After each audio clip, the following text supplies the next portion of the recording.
What's good? What's good? We happy to Yeah, be. I mean, I ain't gonna introduce y'all, but I'll let y'all go down the line and introduce yourself. All right, let's start with you, bro. Sure. My name is Jadyn. I go by Jadyn Smooth. You can follow me on Instagram at I am Jadyn Smooth, Jadyn Smooth. What's up, man? It's Dr. Rico. I'm Dr. Rico on everything, Instagram, uh, you name it, everything social media is Dr. Rico.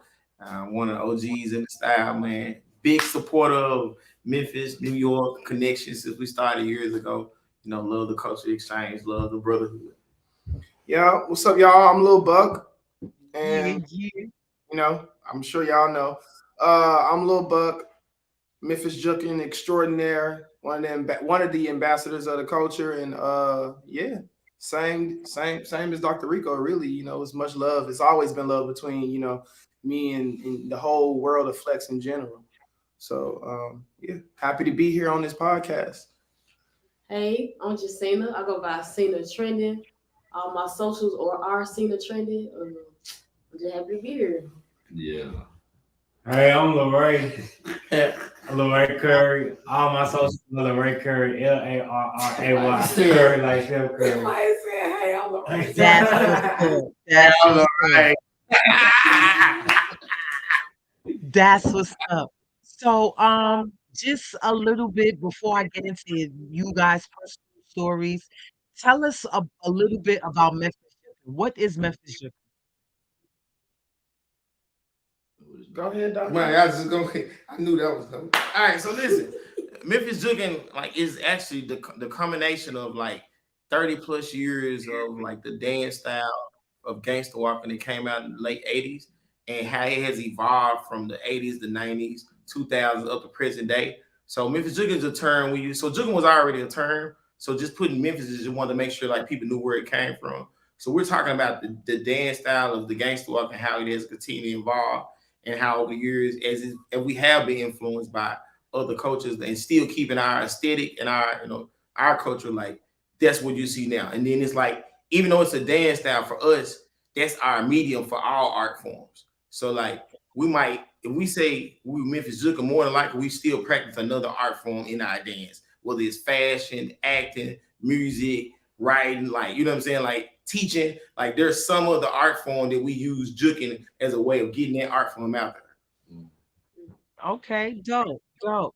So, when do you think Memphis started getting noticed for Memphis Shipping? I think it was around the time, honestly, YouTube came out because that's when, well, for me personally, from my perspective, I think it was around the time YouTube popped off. And what year was that? Shit, that was over 20 years ago, right? No, not No, that was YouTube. over 10. Yeah, probably.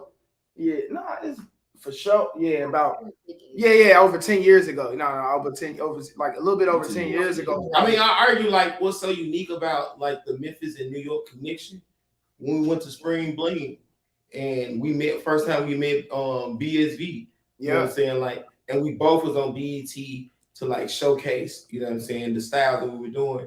And I think YouTube was early stages of popping off then too, you know what I'm saying? Yeah, it was somewhere around that time because that's when Memphis Jukin wasn't really, it was really no mediums for us to get it put out there, besides just in our own neighborhoods and everything, people going around recording each other and just making these DVDs. Okay, real quick to interrupt you. Is somebody else on live? Because there's an echo in your background. It's repeating what you're saying. Rico. Nah, I don't know. Okay. I just wanted to make sure. Is it better if we pull it closer? Yeah, that's fine. Okay. Yeah, maybe I got to get closer to the mic then. But yeah, like I said, I think it was around the time YouTube popped off because we started really releasing videos, and then people outside of Memphis can have access to see what's going on.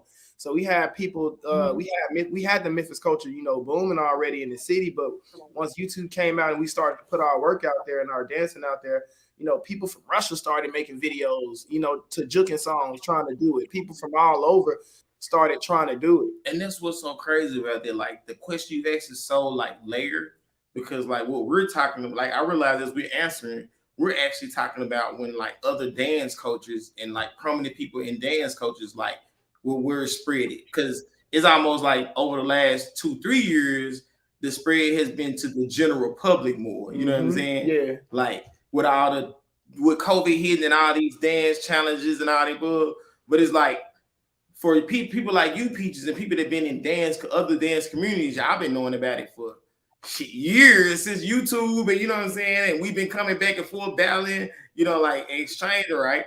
But for a lot of other people, they just getting onto it again as we see the emergence of Memphis music and Memphis artists taking the streamline. So it's like, damn, there's a dance to go to what Duke Deuce is doing. There's a dance to go to what Moneybagg Yo, you know what I'm saying? You know, all that ratchet shit. You know what I'm saying? Okay, dope. So, okay, I'm gonna start. Who's the youngest member? It's Nah, how old you, bro? oh yeah. How old you? No, how old It's you? me, bro. It's Oh, right. it is Jadyn. It's me. I'm the youngest. Well, in the cast here today is how old you, bro? 19. It's Jadyn. 19. How old you? I'm 19, but I turned 21st. So in the cast, it's Elise, but she not here right now. She not. But I'm talking about. I know that because I went. Yeah, in this room is Jay. Jadyn. Is him. This dude For right sure. So I'm talking about just sitting there with y'all right now. here. This little dude right here. What's up? Okay, so I'm gonna start with you, Jadyn. Yeah. So, what interests you in this style of dance? Man, my mom used to take me to the mall back in the day. I forgot which mall it was, Right. but Raleigh Springs Mall, yep. And In the back, like, yeah, and that was crazy. I used to see all the greats like do the style, and Rico was actually the first person to teach me my steps like as a baby. I didn't even have no dreads and nothing like that for real. You don't remember? I got okay, Don't do me like that, bro. Don't do me like I gotta see you the pictures and stuff because I got them still. But ever since then, like I just always used to come to the sessions and shoot. Eventually, the mall shut down and people lost contact and stuff. But I just kept drinking, and eventually I ran into a few other legends, and they kept on teaching me and all that cool stuff. And then eventually, I just started getting booked to go dance like for Drink Awards and a lot of cool dance events in Memphis. And yeah, I just kept on staying the course with Memphis Drinking because there was something different about it that I just loved. For real. So that made me like so if you weren't dancing right now, what do you think you'll be doing? I have no clue. I've been dancing since I was 3, like real dance steps. So I don't know. I have no idea. Probably into fashion or something like that, or music or something. But You for sure would be into fashion and music. It ain't no Which is question. what you're doing Don't now. hate on the fashion. You still Don't hate doing on the it. I don't think- fashion. You know, ain't nothing gonna stop your show. I feel like, cause you so lit with the fashion with what you're doing right now. You already starting to break boundaries. This man just did a collaboration with Playboy and Amiri. So like, I'm about to. that's some wild stuff at his age. You know what I'm saying? It is. About to actually, and he already doing this thing with the music and already getting majorly noticed already in the city for his mixes and what he's creating. So I'm sure you've been doing something in that realm for a fact. Yeah, I would have still been working for sure, but like, Yeah. ain't nothing like what I do for a living, like what I do now, which is like really being a movement artist and like being able to express how I feel and what I go through in my mind with like the way I dance. Like that's amazing. Yeah. Real blessings for real. Dope. So, Dr. Rico, I'm gonna transfer to you because you're sitting right next to him. You're the OG. You're the OG of the crew, and and it's wonderful to still see OGs still mingling with the youth and the upcoming age groups in street dance. Before I even start with you, what is your definition of street dance? Damn, Well, man. you don't put it on now. Great question. So I guess I'll just take the 2 words. Like for me, like street is our way of like referring to like the culture. It's really, the less impoverished people, like the more impoverished cultures. And like that's not even just America. Like, you know what I'm saying? We recognize this shit around the world. The people that like don't have the money to go to quote unquote studios and all the above. Like, so we get it how we live. Like, we get it. We might have been literally dancing in the streets or in our houses, in our garages, in our kitchens, you know what I'm saying? And like, Mm-hmm. and a lot of, and then when we think about like dance, a lot of us might have been inspired by movement, but we didn't have somebody teaching us a formal style. So we built styles off of like ourselves or way our uncle moved or way somebody in the neighborhood walked, you know what I'm saying? And like so it's like you're talking about people who like have traumas, who dance becomes an outlet for them to express what they're feeling without any formal rules behind what dance was, and like we build those rules for ourselves. We end up building our own music to it too. So like street dance is a culture of a certain people and the way they approach movement in their life and what it means to them. You know what I'm saying? And I think those people we talk about are, let's just keep it real. Like, I ain't saying that street dance can be a rich neighborhood of kids that like start a street dance culture. Maybe I don't know about that, but because more than likely they got access. But it could happen, you know what I'm saying? But for what we understand it, we talking about these neighborhoods who like, nah, we don't got nobody coming here teaching us formal dance. We're moving from our heart, we're moving from our soul. This is the way we feel to our music. Dope. So, what made you even still want to dance at your age? Scoot up so you won't be What made me still want to do it at my age? Yeah. So I think it's been a couple of different things, but like me turning 39 in 2 months, the thing that I feel that makes me do it now is like what I understand now about my nervous system and what I understand about like what movement does to help with trauma and to help with processing emotions. So it's like me knowing that has now made me inspired to say for the rest of my dance career, I'm gonna always be moving and I'm gonna be always affecting people of different ages because everyone on this planet is having some level of emotional experience, whether we're aware of it or not. And a lot of us have like traumas that we carry that some of us don't know how to process. And movement is one natural way of even just being able to be present to our emotions. So that's one of my biggest reasons for still dancing. And then the second part is like, I still let it just be fun. Like, yeah, I still like to go off and be dope sometimes, but sometimes I don't care about all that. Like, it's a game to me. Like, I'm not like it's one of my most kid-like moments, you know what I'm saying? And it's crazy because I told you about like Memphis Jukin being like an art incubator for other art style. Like the creative, when I get in that creative space, I can go right from dancing to like fatherhood, and my mind thinks differently. Like I'm more open, I'm more like creative and artistic about fatherhood. I'm more creative and artistic about work. So it's like not dancing. I've taken moments where I said, man, I'm gonna put it up. And I've seen how that's affected my overall balance. So it ain't about am I gonna keep juking or flexing or popping or hip hop, all the styles I do. It's like for me, dancing is like that freedom to move, and I'm gonna always be moving until I die. So like let me be intentional. I love music. Let me connect to music and let me connect to my emotions and share it. So, what I will ask you, I'm gonna ask Buck the same question, but you're older than Buck.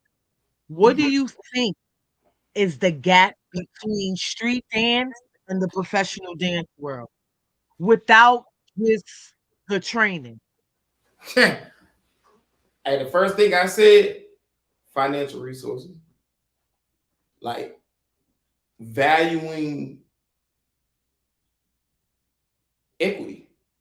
Like equity, having equity. Like to the biggest gap that I think about is how like we can give this can be considered like a fine art. And you can put money to it and you look at it in a certain light. And then this is just some street dance or they like to all call it hip hop, Like I think it's not even enough to just say, oh, we respect you equally. Oh, we respect that this is a dance style. Great. We'll put that same level of money into what we're doing.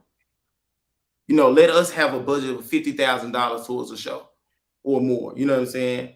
Like to really see us take our ideas to that level. So like the gap is resources. I feel Okay. like I feel like it's a small it's I feel like the gap's not even big, honestly, between street dance and professional dancing, because I do consider street dance professional dance, and I fight for that everywhere I go, and getting people to understand that.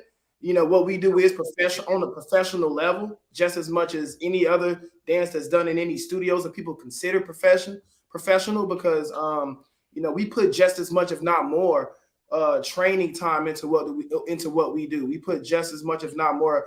It takes just as much, if not more, discipline to do what we do. And in order to be great at what we do, and it becomes a lifestyle, just like how quote unquote trained dancers, what they do, they have a discipline in what they do, where they get up every morning and do their thing in the studio, and it becomes a part of their lifestyle. But I would say the only thing that creates a difference for me, from where I see it, is just perspective, and that's perspective on for the craft on both ends, right?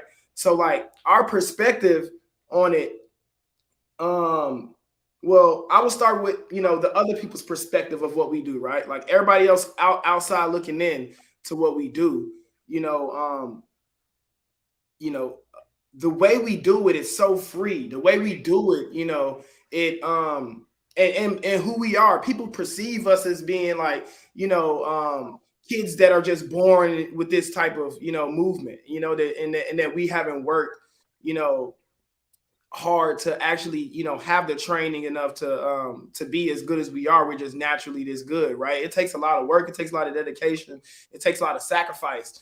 It takes and it takes a lot of discipline for us to be able to do what we do at the level we do it at, every day. Like if you ask any street dancer, how long, how often they dance or how many hours they dance, it's just it's a phenomenal level, right? That, and we go through crazy lengths to like do what we do. And a lot of people still, some people still it's surprising to just hear some people always say, oh well, I feel like you've got to be professionally trained. How long have you been professionally training? And I'm like, all my life. This is professional. Like what we do is professional dance, right?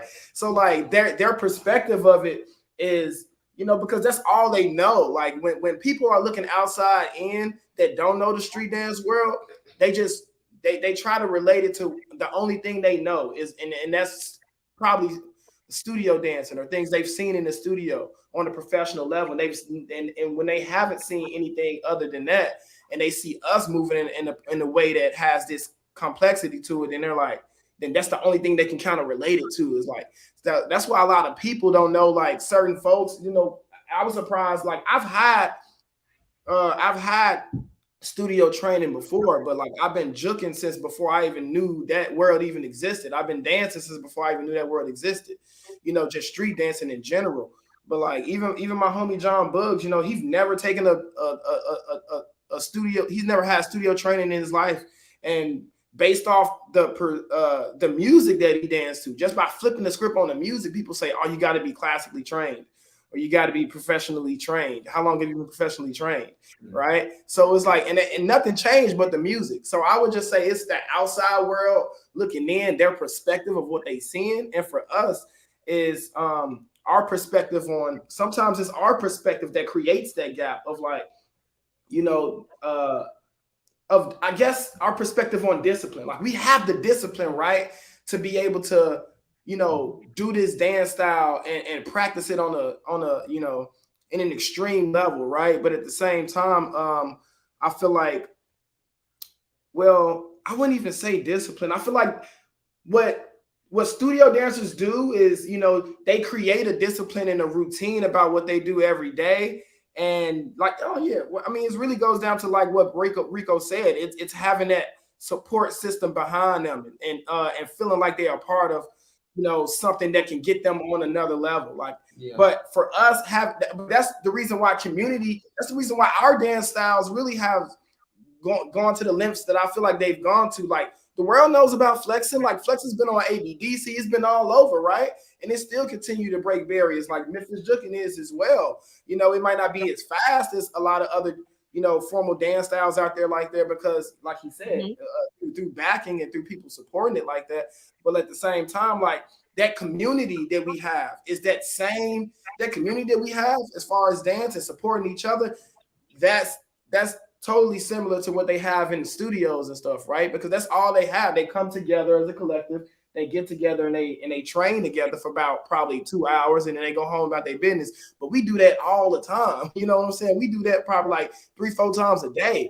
You know what I'm saying? When we come together and create that community and that collective to drive each other and push each other to keep going, you know, we probably got a lot of, you know, battles that happen that you know, help us get better. And you know, you got that little tension every now and then, but at the same time, the way we build community is what I think helps us flourish, you know. So it's really not a big gap, you know what I'm saying? I think it's just perspective and how we perceive, you know, how to get to that next level and how people perceive us as far as like being professionally trained, if that makes any sense to you. Yes, it makes. I'm gonna come back because you just took over the question. I'm gonna come I'm back sorry. to you. I I'm gonna was talk to the passionate about female. answering How the you question. doing? I'm How gonna you shut up. doing, sweetheart? How you feeling, sweetheart? How you feeling, Miss First Lady over there? One of the first ladies of the team. How are you feeling, sweetheart? Yeah. I feel good. That's You know? good. So let the people know who you are. Let them know who you are, Sina. Well,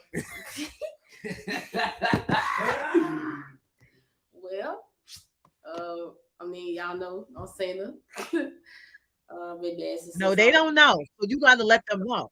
Exactly. Well, I'm gonna let y'all know now. My name is just Sina, but I go by Sina or Sina Trending.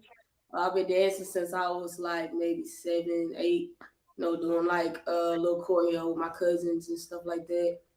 And I went from like doing that to doing like commercial dancing, which is like hitting folks.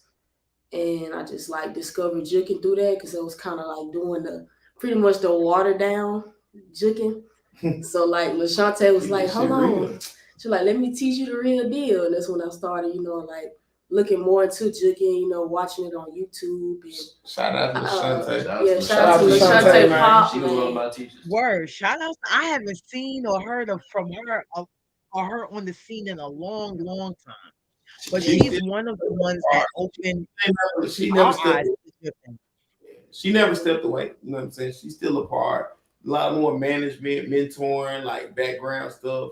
You know, she's over the Memphis Dance World page, and she's been doing video photography stuff for people in just a lot of like real like OG mentoring, like personal conversations with ladies and empowering them. So yeah, she's still doing work.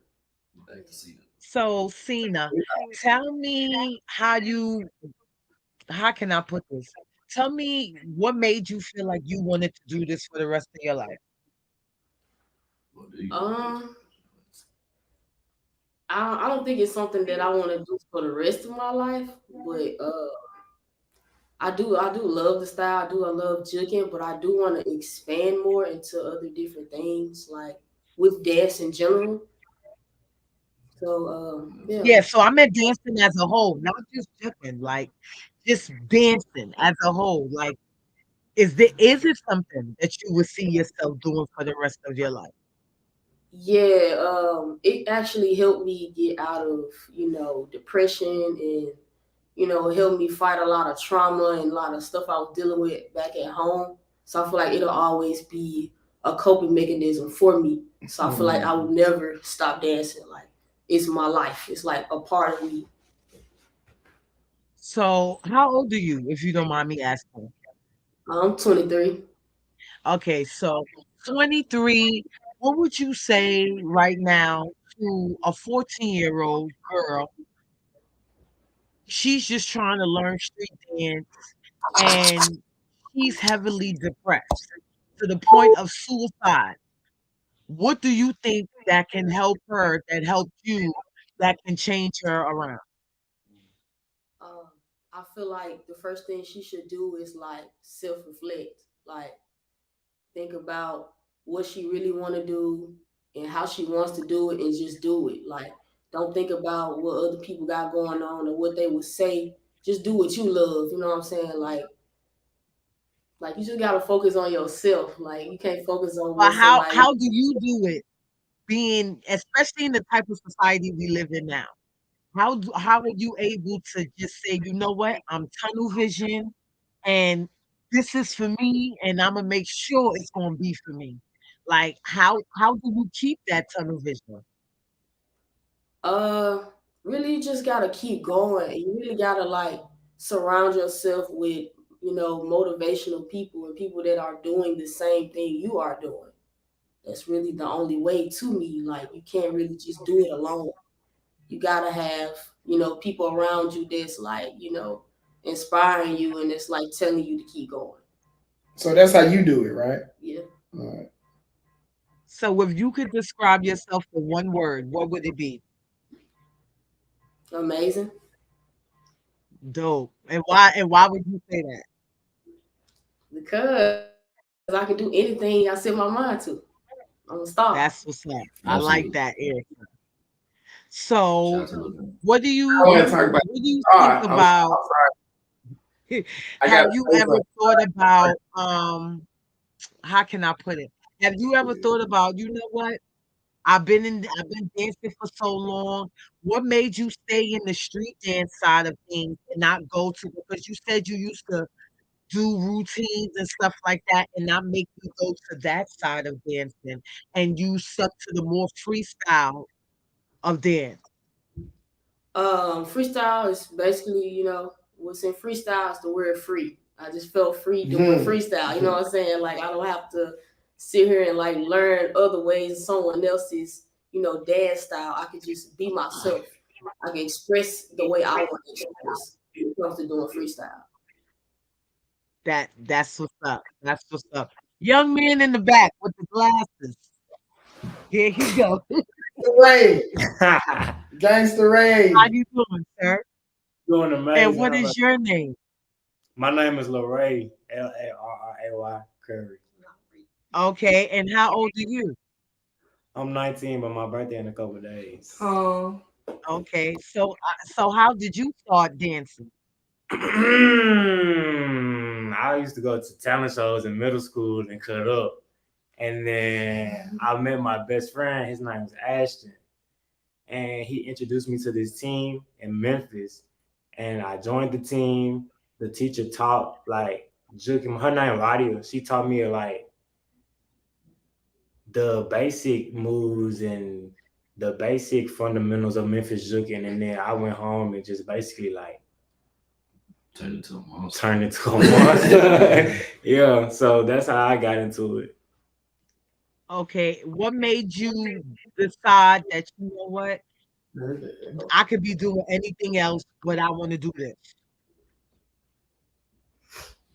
I had the most fun doing this, and I was I felt the most comfortable doing this.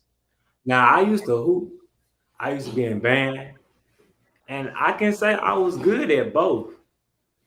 But this dance specifically, I enjoyed the most. And I Mm, seen that I was the most passionate about. I had a bigger vision and a bigger dream. Cause I mean the other two I was just, hey, I'm doing it, I'm Just good doing at this. it. Just doing this. But dancing, I have a dream, I have a vision, I know what I want to do with it. okay, dope. So if you had one person that you could say you looked up to and that was your role model through this process, who would it be? But Why would it be that? what you say? Why would it be that? It's Buck because okay, when I first really got into the love of juking, I seen him. Well, I seen many jukers, but when I watched him, it was like it opened my brain a lot, and I seen like the success he was having with it, and it motivated me and inspired me to be like, oh, I can do this, I can do that. Like he's from Memphis, I'm from Memphis, so I can go and do the same thing he doing if I put in a right work ethic in and the right passion. So it was more so him and just how he inspired me and how it was, I don't know, his energy as well that just like, I don't know, it just got to me, honestly. I didn't tell him to say none of this, by the way. He's saying this on his own free will. For real. Don't be out there, y'all. I go walk right next to him. He told him to say that shit. I ain't tell him to say that shit. And I want you to answer the question too. If you could describe yourself in one word, what would it be?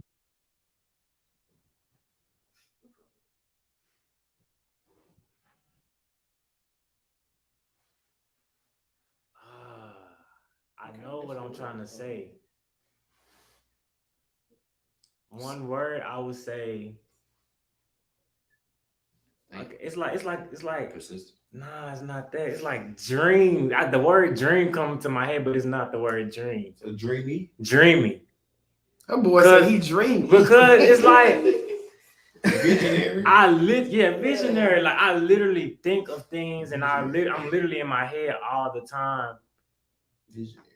thinking and manifesting and Imaginative. imaginative. That's what I'm gonna say. Imaginative. Okay, imaginative. Dope, dope, dope, dope, dope, dope. Okay, so Buck, I'm gonna get back to you real quick. What age were you when you started dancing? When I started dancing in general, I don't know. I've been dancing as long as I can remember. You know, I used to watch my older sister actually start, dancing. She actually got me into it. I've been just moving around dancing since I was probably like 3 years old or something like that. But as far as juking goes, I started juking around the age of 13 years old. And what made you feel like, you know what? I think I like this. This is what I want to do. I want to Uh, perfect it. well, the thing is, when I was growing up and I was just dancing, I did it to have fun. And then that's something that just kept me and my sister happy growing up because we grew up like extremely poor. So like the only thing, we ain't had TV, we ain't had nothing. So the only thing we had to just, keep ourselves happy was just like dancing and stuff. And then somehow we got a hold of a Michael Jackson tour VHS tape. And me and my sister used to watch that religiously until we like learned the moves that he was doing. We learned all his routines just from watching that tape so many times that he was doing on tour. And then but I thought can't no other human do what he was doing. You know what I'm saying? Like I was just like, ain't nobody else gonna be able to do what he doing. We could, no matter how hard they try. And then I saw these guys, fast forward to when I was like, 12, 13 years old, I saw these folks bumping. I saw juking. Like I really started to see juking in Memphis. And when I first saw it, I was like, damn, these niggas is gliding on concrete better than Michael Jackson. And then that was it. That was all you needed Yo, to see. for real, oh God. That's why I say it all the time. That's the truest story I ever told in my life. Hey, y'all should I see him. swear to You God. should see this story told in person though. Like in the show, he tells in depth of this story. I'm getting there. Don't rush me. I'm getting there. Don't rush me, Dr. Rico. I'm getting to the show. So, so you saw them and you felt like forget Michael Jackson. I want to learn what they Yeah, learned. but that's when I knew it was something that was that somebody can actually do. Because I used to think, man, you had to be on his level of like whatever, I don't know, time, money, anything to be able to move like that or whatever. And I just thought he was different. And then I saw these folks in the streets doing it. And I was just like, damn, these folks moving better than Michael Jackson. And he looked like how I want to look. The man got on jabos. He got on, he grilling. These folks look like me. So that's when I was like, man, I think I can probably learn this shit. I want to learn this shit because I always wanted to move like MJ, but I never thought it was possible until I seen these folks already doing it. I seen kids doing it. I was like, damn, they got 7-year-olds right here gliding. And I was like, I bet. I definitely got to learn this shit. So that's when I really just, tried to tap in as much as I could. So when can you say that the time and energy that you put into learning this style really put you on another elevation to where it elevated you and it just took off from there? Well, I mean, I didn't have a lot of access, so I was just bumping in my carport. Like I lived in Westwood. I was in Westwood when I really started juking, and then I I only had it was only like 2 people in my block that was juking. You know, it was kind of like this cul-de-sac area. It was like only 2 people that I knew of that was bumping. So I used to try to just get as much from them as I could, you know, and I still didn't know the basics and all that shit. Like I knew a little bit of how to do a little something, a little bit of basics whenever I could, but like what really I think I was probably around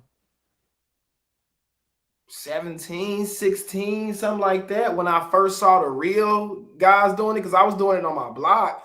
And then my friends thought I was the dopest dude in Westwood. And then we saw that Crash the Club DVD, and that shit changed everything. We saw this DVD that was circulating around Memphis called Crash the Club, and it had the real legends, the real folks I never seen doing it. And my friend, I would watch it with my homies, and they were just like, Buck, you slaw as a motherfucker. they just got on my ass. They were like, man, you trash as hell. You ain't doing this shit, Buck. Damn. So they just started making fun of me. Like, my homies was on my ass because I thought I was the shit. And then they saw these folks and they were like, man, hell no, bro. I thought you were bumping. And then it was that made me be like, you know what? And then I started training. I just started training all day and all night till my toes bled. They had me fucked up. For real, they had me so fucked up. I went back home, and ever since then, we watched that DVD. And I watched Daniel, and I watched Gino, the legend Gino. Rest in peace to Gino. I watched G-Nerd. Like, all these legends was on there. And my homies was clowning me because I really thought I was the GOAT in my neighborhood, and I ain't know shit. So I just started training till my toes bled, you know, for real. And then fast forward to like, I think I was like, was I 16 or 17? I forget. I was somewhere around 16, 17 when Young Jay, this guy named Young Jay, he does music in Memphis, and he one of the guys who actually started to film and document Memphis juking around the city, and made it a mission to really try to put it out there like that. So like Young Jay was doing this DVD called Memphis Juking Volume 1, and I met him because his sister I was with this group called Heal the Hood Foundation in Memphis, Tennessee. We were just dancing and in different places to try to heal the hood with movement and dance and shit. And she saw me and introduced me to him. And then he brought me to his shoot that he was having. That he had this shoot outside this club parking lot, and he invited all the juckers from like North Memphis, South Memphis, East, like everywhere, like all over Memphis, and they was all right there in one spot.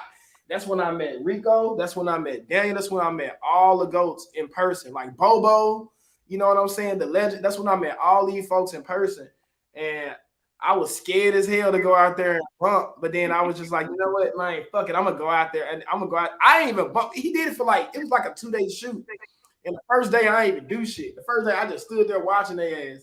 And then Jay was like, you gotta bump, bro. You can't just be out there watching these folks. So the second day I went out to Little Black, and that shit on YouTube still to this day, but you can see it. But like the second day, I just went out there for the first time in front of everybody at the Little Black, and everybody just started going crazy. And man, this fool was out there in some short pants on country. Yeah, I know. Doing knee glide. Yeah, well, I was like, God damn. Looking at him like, Tiny ass black shoes. and then like, so you know what I'm saying? One big thing about the culture of juking is like your shoes gotta look good, right? bro, they was never bathing they So you telling me, wait, Dr. Rico.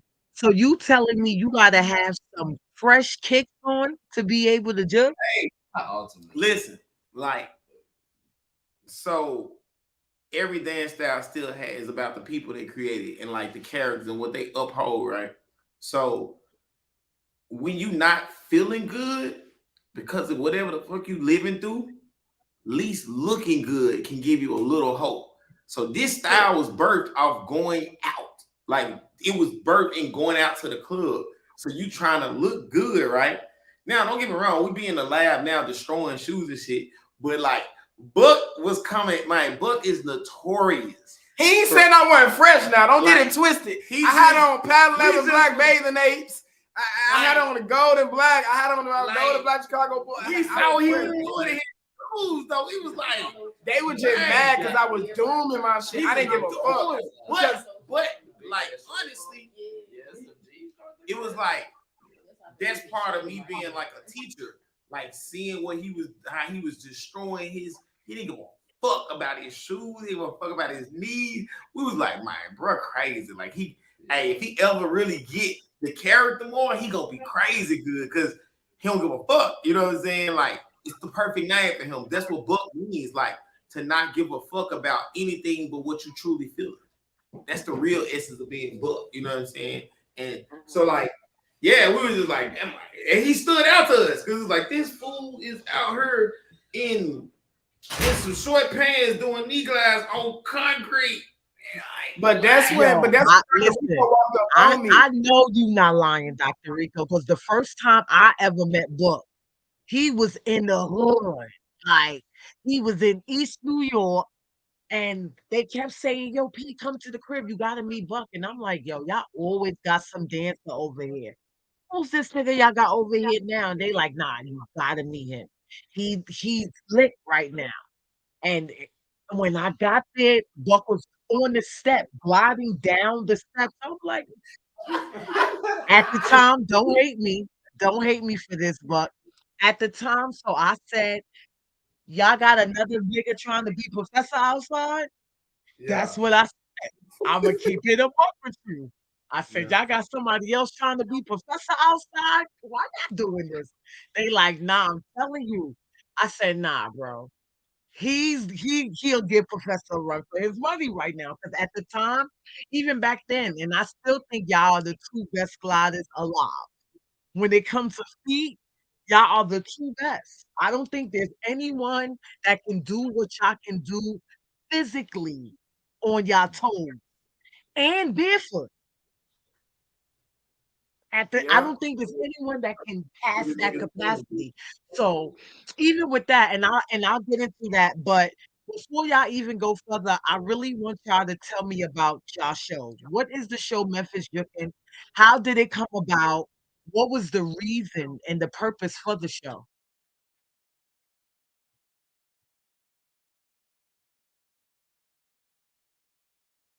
Okay, we got stuck. Where they go? They got stuck. It's the face on the stuck picture. I know. Hello, guys. Hello, guys. Nah, this picture on them frozen is crazy.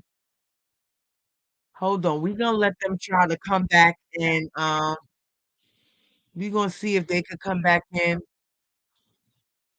I don't know where they went just now, but we gonna try to get them back. Um, so we can definitely see what's going on. I don't know. Hopefully we can get them back in. They're gonna come back in.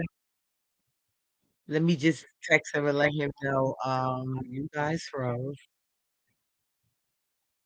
Join again. But yeah, this is we have Memphis in the building.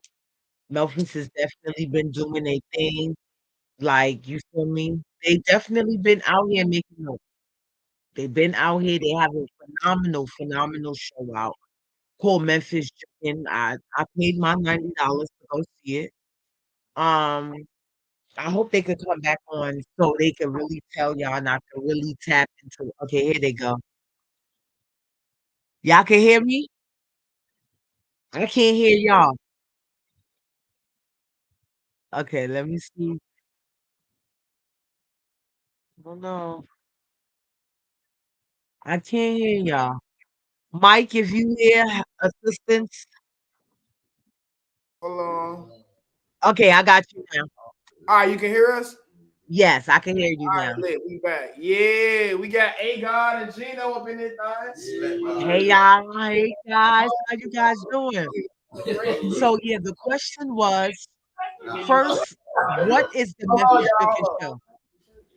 Say that again. What is the Memphis Drinking Show? And before Okay. you even tell me, what inspired that show? Yeah, so for me, the thing was I had a mission before I left Memphis to go to Cali to like just pursue my whole dance career personally and to try to put the culture on the map in a way that I know it could be put on. You know what I'm saying? Like, I was inspired by G Style and all that stuff that the OGs did back in the day because I always used to hear stories about how they would sign to Diddy, how they was putting the culture on the map through music and with the dance and stuff. And I was like, damn, I want to, but you know, something fell short. You know, I don't know what it was, but I was like, damn, they was there, they was doing that shit. I know it's possible. And then like I was, and you know, that story inspired me and stuck with me for a long time. So like when I moved to LA, I moved because just opportunity. I wanted my mama's life to change. You know what I'm saying? I wanted my family to live better. And so I moved to pursue my own personal dance career, but I also had a mission to put Memphis Jukin on the map, like I just said. And I always wanted to create a platform because I felt like that was one of the few things that was missing out of the city that we didn't have. We don't have I wanted to create a platform. I wanted to just bring what I learned and bring all this wealth and knowledge. I said, if I became successful, I want to bring what I can back home to help other people become successful in it. Because I knew I wasn't the best at it. You know what I'm saying? Like all the people I looked up to was still doing it. It wasn't like me being out there wasn't gonna stop time from, you know, the things that are happening in the city. You know what I'm saying? Like it's hard to live in Memphis. So like that's something I definitely wanted to do if I became successful, was to bring something back. So it wasn't until I was out in LA and just seeing all what was happening how people was touring shows, how people was just doing a lot of shit with dance. And I was just like, damn, these folk really got these shows going and really making money and making and being considered professional dancers because they're able to tour with, professionally and have these experiences. I was like, I want something like that for the city because we don't have no platforms like that at all. Right? Like in the city, it felt like it was a limit to what we can do with dance before we hit a wall, right? And then you can't get through that wall. It's just you done reach this level of wherever you can reach with dance, and that's it. Because we don't have like auditions, or we don't have like commercials. Like they don't use dance for commercials. They don't use dance for none of that shit in Memphis, right? They don't use dance for anything where people can actually make a lucrative living from it. So I wanted to at least build a platform where the dancers can have experience, and be able to say I toured the United States, if not the world. You know what I'm saying? Doing what I love to do, doing Memphis Jukin, because this is a professional dance style. Like I said, I always considered it. So I wanted them to feel it, and I wanted them to experience that. And I know having those experiences personally, they it helped me. It helped motivate me to know that I can do it, and it helped give me that discipline to be able to work harder to become the best I could be, and to actually go after my dreams. So like I wanted it to do the same for them. I always hope to do the same for them. So that's why I made that my mission. And then when I actually got the opportunity and got people to help me and got the right backing for it. I mean, we with the Memphis Grizzlies in the back. Yeah, we love it. No, but that's what inspired me to do it. Just that dream and actually building up to it, and actually having the means to do it finally, and having support behind me, because I produced this show alongside Kemi Music Group out of New York. Actually, it's a company called Kemi Music Group based out of New York, but they helped me put the show together and make it happen. They helped put money behind it with me, and we just invested our own money into making this show happen. And I wanted to make sure we had original all Memphis dancers. You know what I'm saying? So that's how it was created. He popped it. So, question. I'm gonna ask individually. So, Cinta, wait, before I get to you, Cinta, was this like a casting thing where you had to audition, or Yeah, everybody audition? Yeah, I did that to keep it fair. You know what I'm saying? Because I know we got people that's just incredible in the city. I could have handpicked folks if I wanted to, but I wanted to see what was out there, and I wanted to make sure I ain't miss nobody. You know what I'm saying? And I wanted people to be on this tour who wanted it. You know what I'm saying? Like if you wanted to do it, you was gonna come to this casting call. You know what I'm saying? So I wanted people who actually wanted it themselves for themselves. So like that's why I had a casting call. And I feel like I just gotta And it was a lot of folks that showed up. That shit was hard. You know what I'm saying? When you got 1,000 amazing ass juckers showing up.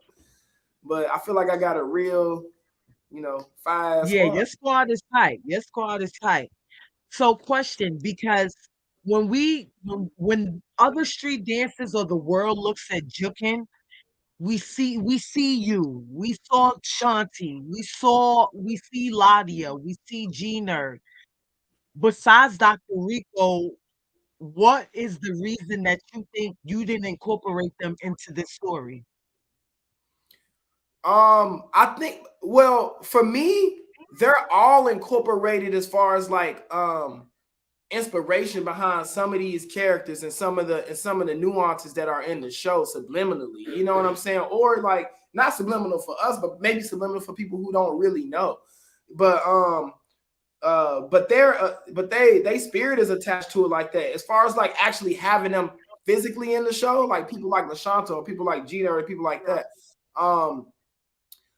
Like I said before, I wanted to keep it, fair, but at the same time, I know it was a lot of young guys out there who I wanted to inspire. I was always about inspiring the youth and getting them motivated at a young age, because we already know. The thing is, G-Nerd got a platform called Jukin Wars. He already doing his thing with Memphis Jukin and creating for himself. Like, of course, I can put a lot of the OGs on like that, and I plan to. You know what I'm saying? This ain't the end all be all for Memphis Jukin. I'm always working my ass off to make sure I can elevate this show to get to a place where I can have a bigger cast and I can actually add people to the roster. And best believe I'm gonna be the motherfuckers I add to the roster. Folks like that is part of that culture.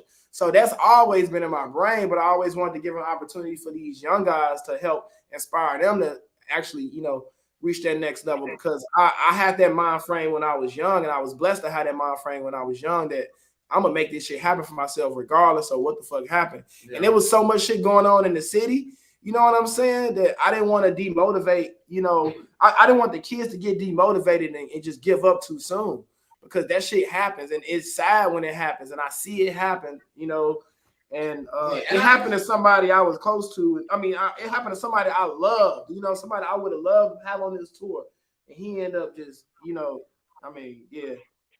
And I guess I just wanna. Oh God, I wanted that name. I swear to God. I just want to speak to the fact that like that was a great question. You know what I'm saying? Because obviously, like, some of those people named were people that were in that grind to push it and get it on the map, right? I think that some of them, even when they knew about the tour, I think some of them are just in it. It's so crazy how as you like graduate into the OG mindset of like they have experienced opportunities, and some of them like wanted to like be in the background a little bit more now. Like, I want to give some more people from Memphis instead of like people only know the same people that always get the same. Why is it the same? Right. Okay. Like, it's always them. It's always them. So it's like sometimes it's like, you know what? All right, let me step back and let me inspire. Let me inbox Sina and be like, hey, you make sure you there. You need to be there. Like, you got it. You know what I'm saying? Like, that's where, because they showed up, like G-Nerd and some of them showed up to the auditions, and some of them showed up to the practices, like to show their support, as well as now me being a choreographer, like my thing, and I told the crew was like the movements come from various genre, various like years and specific people's signature things to shout them out that can't be here. You know what I'm saying? Like, so, there is like specific movement parts where like it's a shout out to like this person and what they contributed to the game. You know what I'm saying? And like how they altered the game in their own originality. So, that was a big part of like how I approach the choreography. Like, I want to represent for all the generations, you know what I'm saying? While at the same time giving freestyle space for the caring people to like explore who they are. So I'm gonna go down the line. So Jadyn, talk to me about your experience that day when you came to audition. What was the question? What was your experience like when you came to audition for the show? it was in between like What's that? because I felt like I knew how people was gonna take the audition. So I feel like I was in between like, okay, I got this, and I was like, dang, what if I don't make it or whatever. Like I was in between both of those because like I am a great dancer, but it's like I don't know. It's like I always be nervous when it comes to that type of stuff, like when it comes to auditions, still like that. Because like, what if I don't make it to the jump or whatever? But I just wanted to show like like this was my dream. Like I'm living my dream right now, and I wanted to express that in the auditions. Like I live for this. Was it what you thought it was gonna be, or was it fun? Was it Yeah, not fun? Was absolutely. it? Yeah, it was Is this fun. your interview? It's always fun, you know what I'm saying, being around people that you're usually around anyway. But it's like, shoot, it was more so like I'm finna show y'all look for sure because I want to be here. And I can tell some of Were them, there people that you saw there that you thought were gonna make it and they didn't make it? And you like, I know for sure he got this.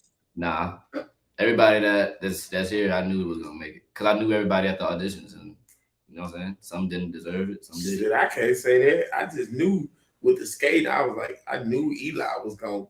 I just felt confident he was going to come and kill. In the beginning, like with your acting part, because Agar went in the first tour with his acting part, I was like, man, he probably gonna make. So it was like different people I saw. You know, that's just interesting. Probably except Stro, I didn't know Stro like that, so that's probably the only person. So yeah. Yeah, that was. What about you, Cynthia? What was Yeah. your experience like? Dang, he did. I didn't know Stro. Say that again, Peaches. Now I was asking Sina, what was her experience like? My experience was, man, I ain't gonna lie, I showed up a little late. You know what I'm saying? I had 30 minutes to show them what I had, and I did it, man. I made it. Pretty much, it was a good experience, man. Like, I just tried to give it my all, and you know what I'm saying? Like, turned up, because I'm here. So when you went in and you saw how many people was there, like what was your initial reaction? Like was you like, dang, it's a lot of people, but you just or did you just be like, you know what, I don't care if it's these people, I know I'm gonna be one of them. I ain't gonna lie. I was on a little cocky side, like I already know I got it in the bag. Like it's not a lot of us, bro. It's not a lot of girls that's actually like, you know what I'm saying, putting their all into Memphis Jukin. It's really just like right now the top tier is just me and Elise and Birdie that's really just like pushing it for real. You know what I'm saying? Like really caring about Memphis Jukin. You know what I'm saying?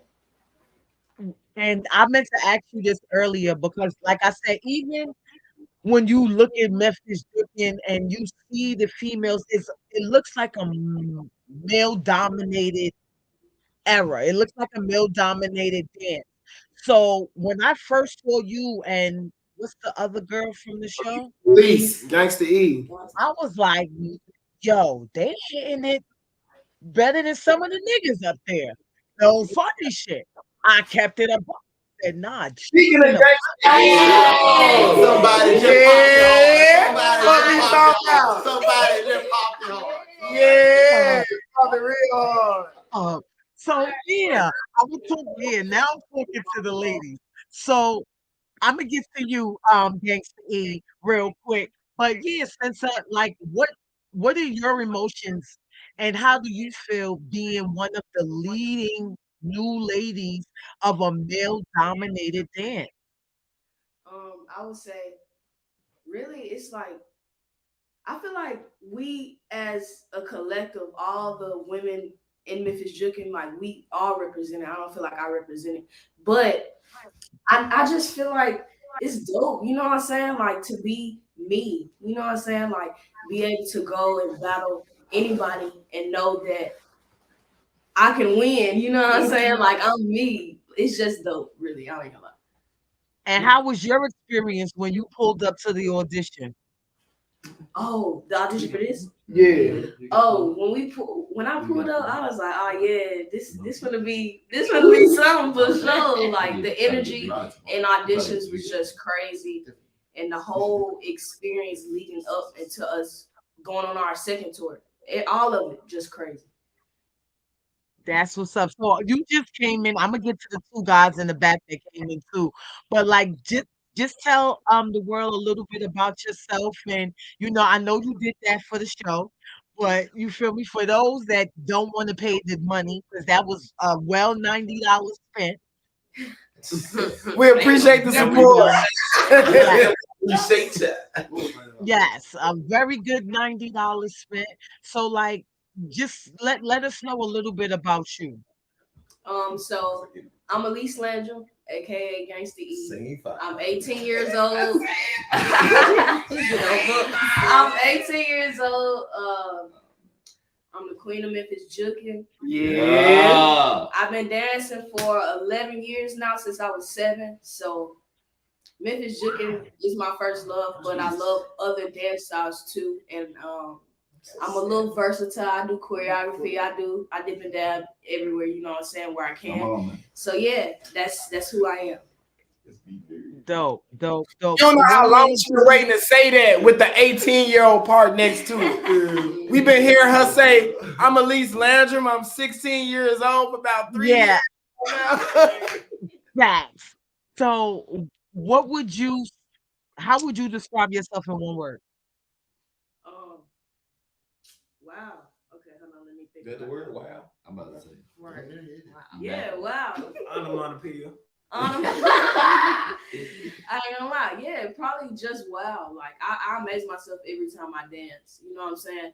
Like even when I feel like I'm not doing that much, I watch it back and I'm doing that. Just what I don't know. Wow is one word for sure. So if you weren't dancing, what you think you'll be doing right now? I answered this question the other day, so I would probably be producing or playing basketball, like producing beats and stuff like that, and music, really. Okay, you and Dr. Dre. I love to hear it. Oh, y'all team is multi-talented over there. Yeah, they not playing them Yeah, games. we don't play They around. really not. Let me talk to my son with that's my guy back there, because he had the whole crowd jumping. My guy with the Yeah, you know what? yeah, he had the whole crowd lit.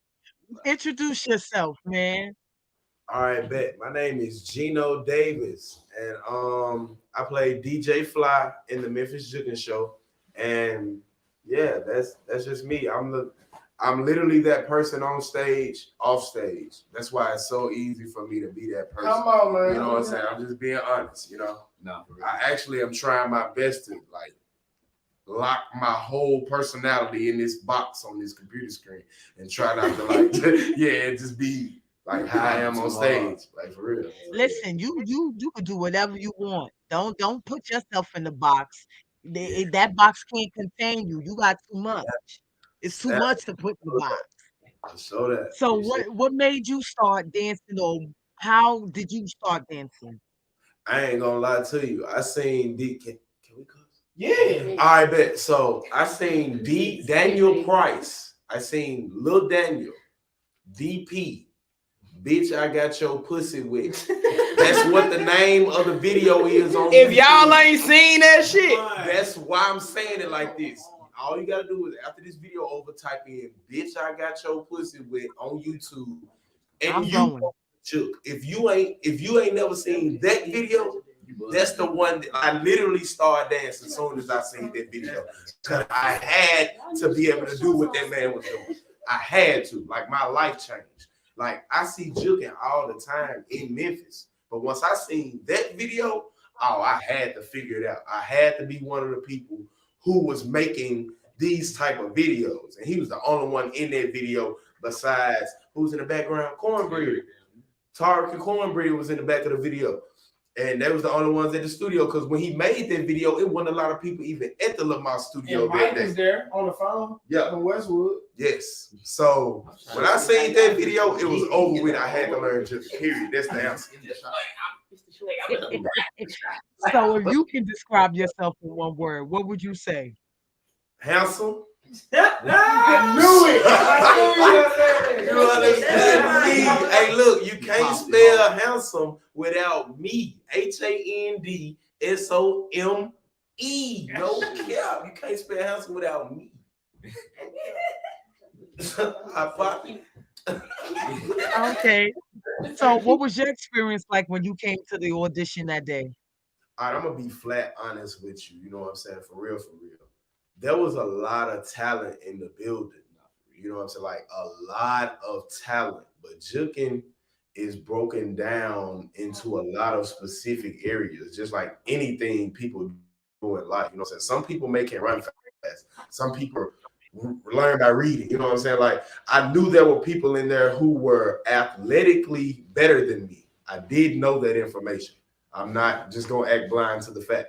But what I did also know was that nobody in that building could match my energy. Nobody in that building could match the energy that I'm about to bring.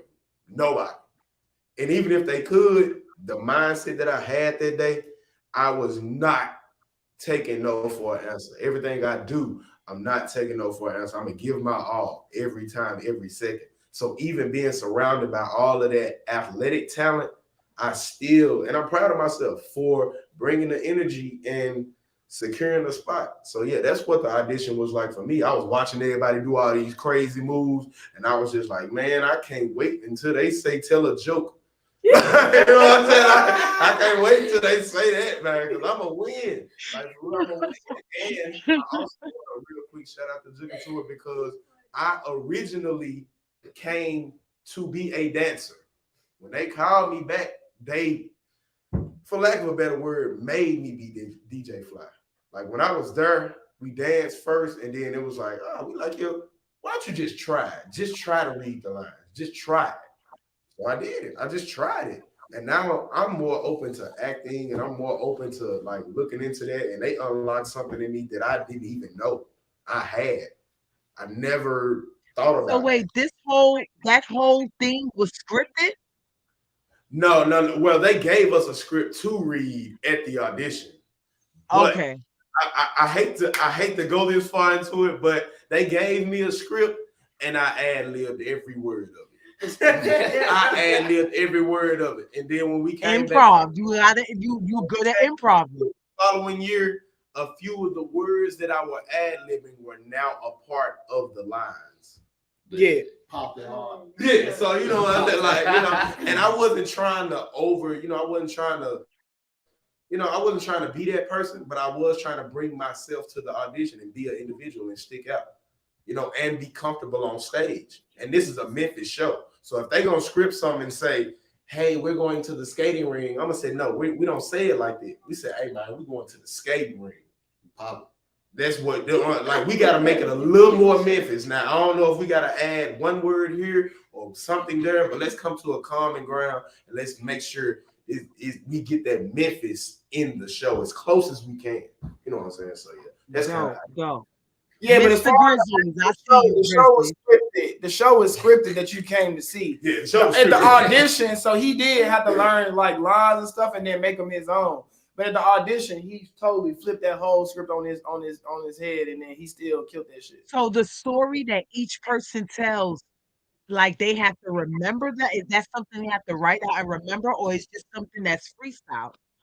It's kind of both. So it's like camera. it is both. Yeah, it's not kind of it's both. So it's definitely a script they had to go home and study and practice, and that helped them with memorization as far as like acting and all that, because we wanted the show to be kind of a Broadway-esque type of style show, right? So yeah, some they went home and worked their ass off to practice, and then they made it their own, just doing the show. And we Grizzlies. My son with the Grizzlies. Yeah. How you doing, sir? What it do? Introduce yourself for the people. Yeah. I'm A-God. I play Storm, which is Double OG's homie in the show. And I'm the founder of the National Chicken League. Yeah. Ooh. And What Jay. made you want to start that? Kind of what Buck said is like I wanted it to be like a bridge to where the streets can get some money too. You know what I'm saying? That's dope. So, and I'm asking all of y'all this question. Whoever answers it, don't matter, 2 or 3. Why is it? Okay, I'll ask this first. Why is it that you guys feel that you want to put a fine arts label on street dance instead of just letting people accept street dance for what it is? All right, so I'm gonna say that I want to say it's a semantic thing. So it's like it's back when he was saying about perspective. All right, so we say fine dining, right? But it's messed up that like when people think of fine dining, they think of high quality and usually expensive, like curated dishes. Most folks don't realize that you can go to a fine dining place and you might get fried chicken.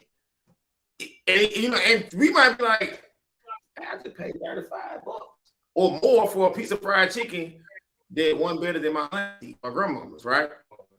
But like inside of that culture of maybe where their fried chicken started from, they couldn't afford to charge them prices to their own people because they didn't have money like that, right? Like, so it's almost like they have a cap in what they can do and how they can reach the world. But it's weird how when you get the semantic of it, you get to like the moment you give yourself that value, we're not gonna stop being street dance. We still be us. We still gonna be in the garages. We still gonna be in the streets. We still gonna be in the clubs and the neighborhoods. But we also gonna be in the fine art establishments doing the same thing. I'm talking about we ain't in there. We ain't watered down our culture.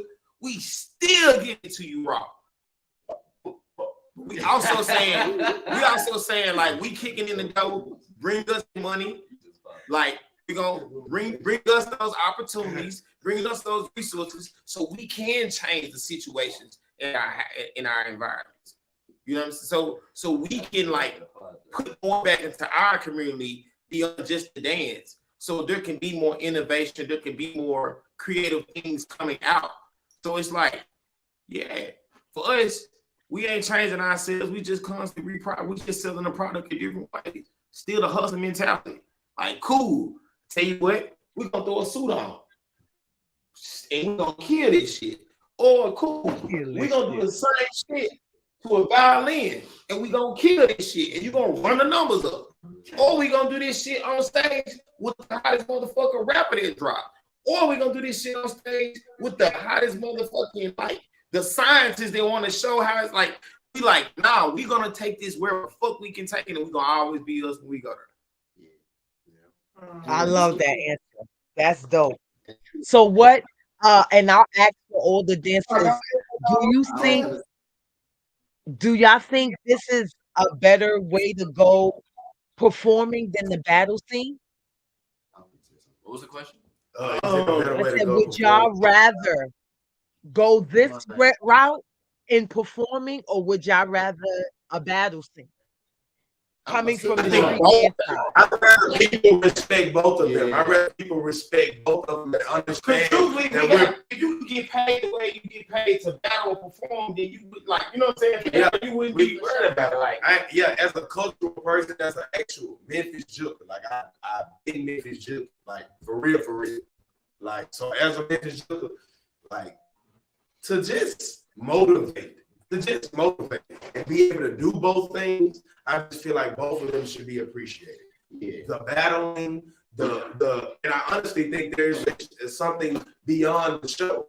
It's another level after this. Maybe something beyond the show, you know what I'm saying, that could open up another lane and a whole other thing for juking. It may be a movie after this, but, you know, like Rise. It may be you know what I'm saying, like just anything, you know what I'm saying? Like, it's just, and there's movies after about you, you know, HBO Max, y'all type of thing, y'all see.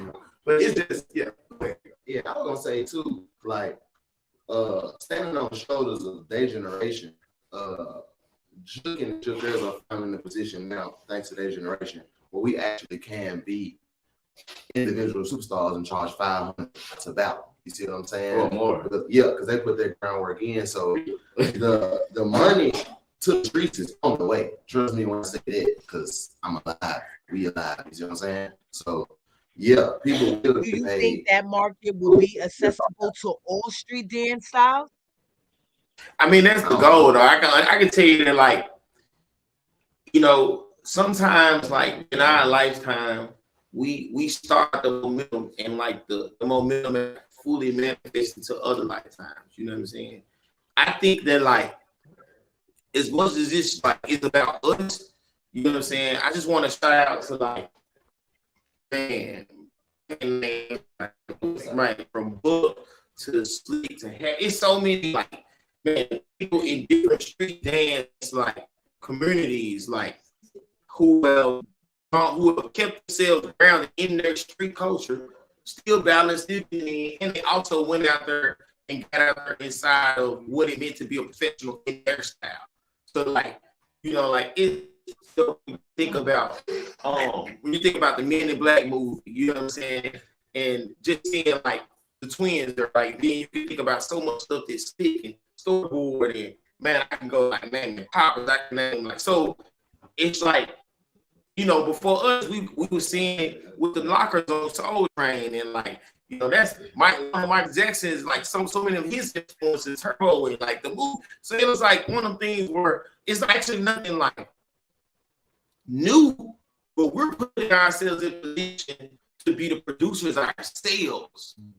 Like, and that's where it's like, okay, us being able to create and generate and show, this business we talking about. Somebody doing better business, like not better dance, but better business. You know what I'm saying? Like being real about it. You know what I'm saying? Like, so us now, the fact that like all these young cats right here around me got me learning, branding myself on another level, even over different. You know what I'm saying? Like, cause I got into a different space with fatherhood and a lot of other stuff where it's like, nah, bro, you still gotta keep branding stuff. You still gotta like keep the content. So I'm learning from them, you know what I'm saying? Like to keep going. And I'm inspired to like, we gotta keep finding ways to like connect with people that are empowering each other so that we as a community have the power to do what we want to do.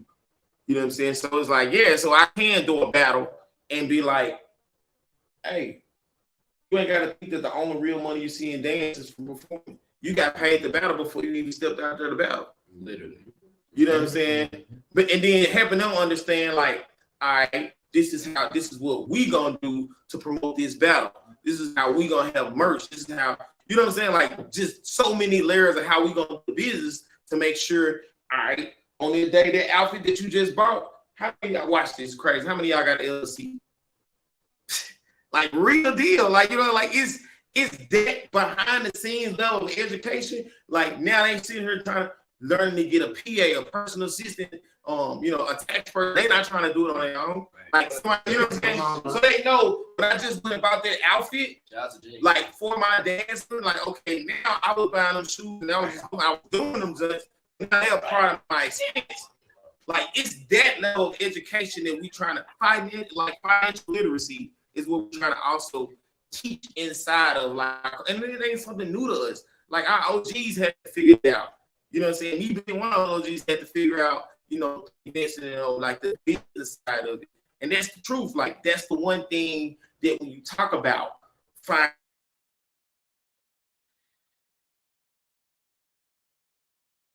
I hope we didn't lose again because ah, their thing is going in and out their service. This has been an amazing interview because if you know Memphis Jukin, like I told y'all, there's we gonna try to wait for them to come back. Hold on. Yeah, they're gonna have to come back in. But like I told y'all, we're definitely worth the $90 that I spent, 96 actually, to go see the show. It was amazing. And I feel like every street dance should have that. Like they should have a show where they can express and really tell people what this dance is really about. Because people are going around making their own perceptions of what they think the street dance style is or what they think is supposed to happen. But here they go. I keep losing y'all in the stream, man. We back like we never left. Okay, cool. Star So power. Dr. Rico was That's that definitely star saying power that's some happening. Hey, insightful listen, things. that's that star power that's happening. So shout out to Dram, you know what I'm saying, with the awareness about like being a star. So y'all heard it, people might think it's something to do with celebrity, but if you stand up and you spread your arms and legs out, you create a star. We're talking about using your own individual light and spreading your energy throughout whatever you do in a way that inspires other people to use their light too. So it's like you become aware of your ability, you be an example of it, and then you give somebody else the same permission to do the same. That's what we say when we say star, being a star. I ain't gonna lie, That's- real quick, a luxury, real quick, of doing both battling and the Memphis Jukin show is motivating the actual youth that we come in contact with. You have to imagine how I felt when I could inbox the book for Jukin advice. When I first went out to LA to audition, I inboxed him and let him know because I knew he was out there, and not just him, but Ron Miles. They let me stay with them. They, made sure I was good out there. It was my first time out there and everything.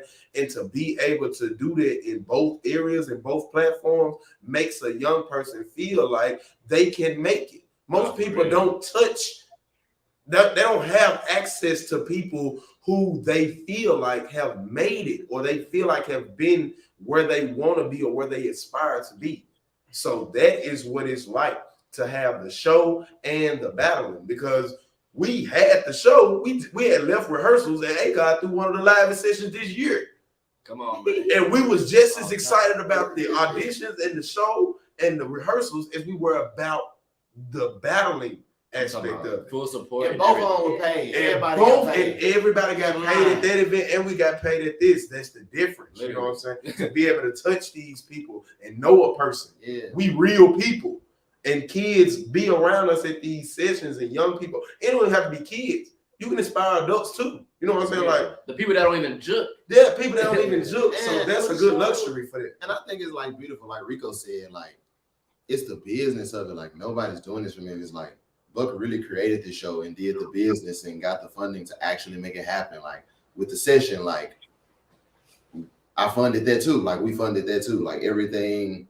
Ain't nobody controlling nothing we do. Like we actually learning as we go to do both sides of it and to fund both sides of it. And like 5-10 years, bro, it's gonna be like you can really live off juking. And this is where the jukers are gonna pick up from. Yeah. They gonna start, they already great jukers.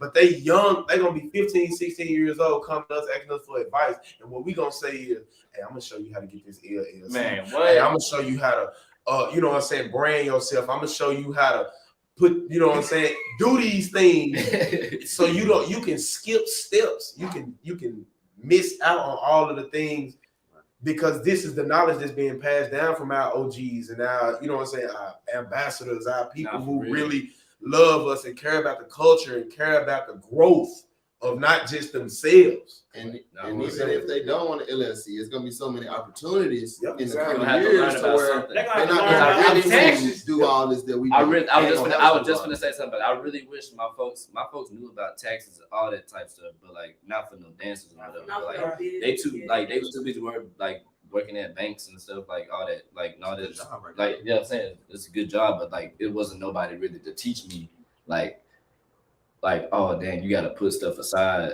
know what I'm saying, for your taxes, especially if you would like an independent contractor or however you take it, because you're literally, that's just you just got to take care of this. So nobody would teach you about 1099s or none of that like stuff that were like you would have to like be prepared for as like an individual, especially after you turn 18. That stuff is done for real. Like you gotta literally be that for yourself. Yeah, and that's what I love about y'all. And it's really that culture, when it comes down to it, it's that cultural currency that we creating for ourselves. And it's also that investing in ourselves, you know what I'm saying? Just not being afraid to invest in yourself.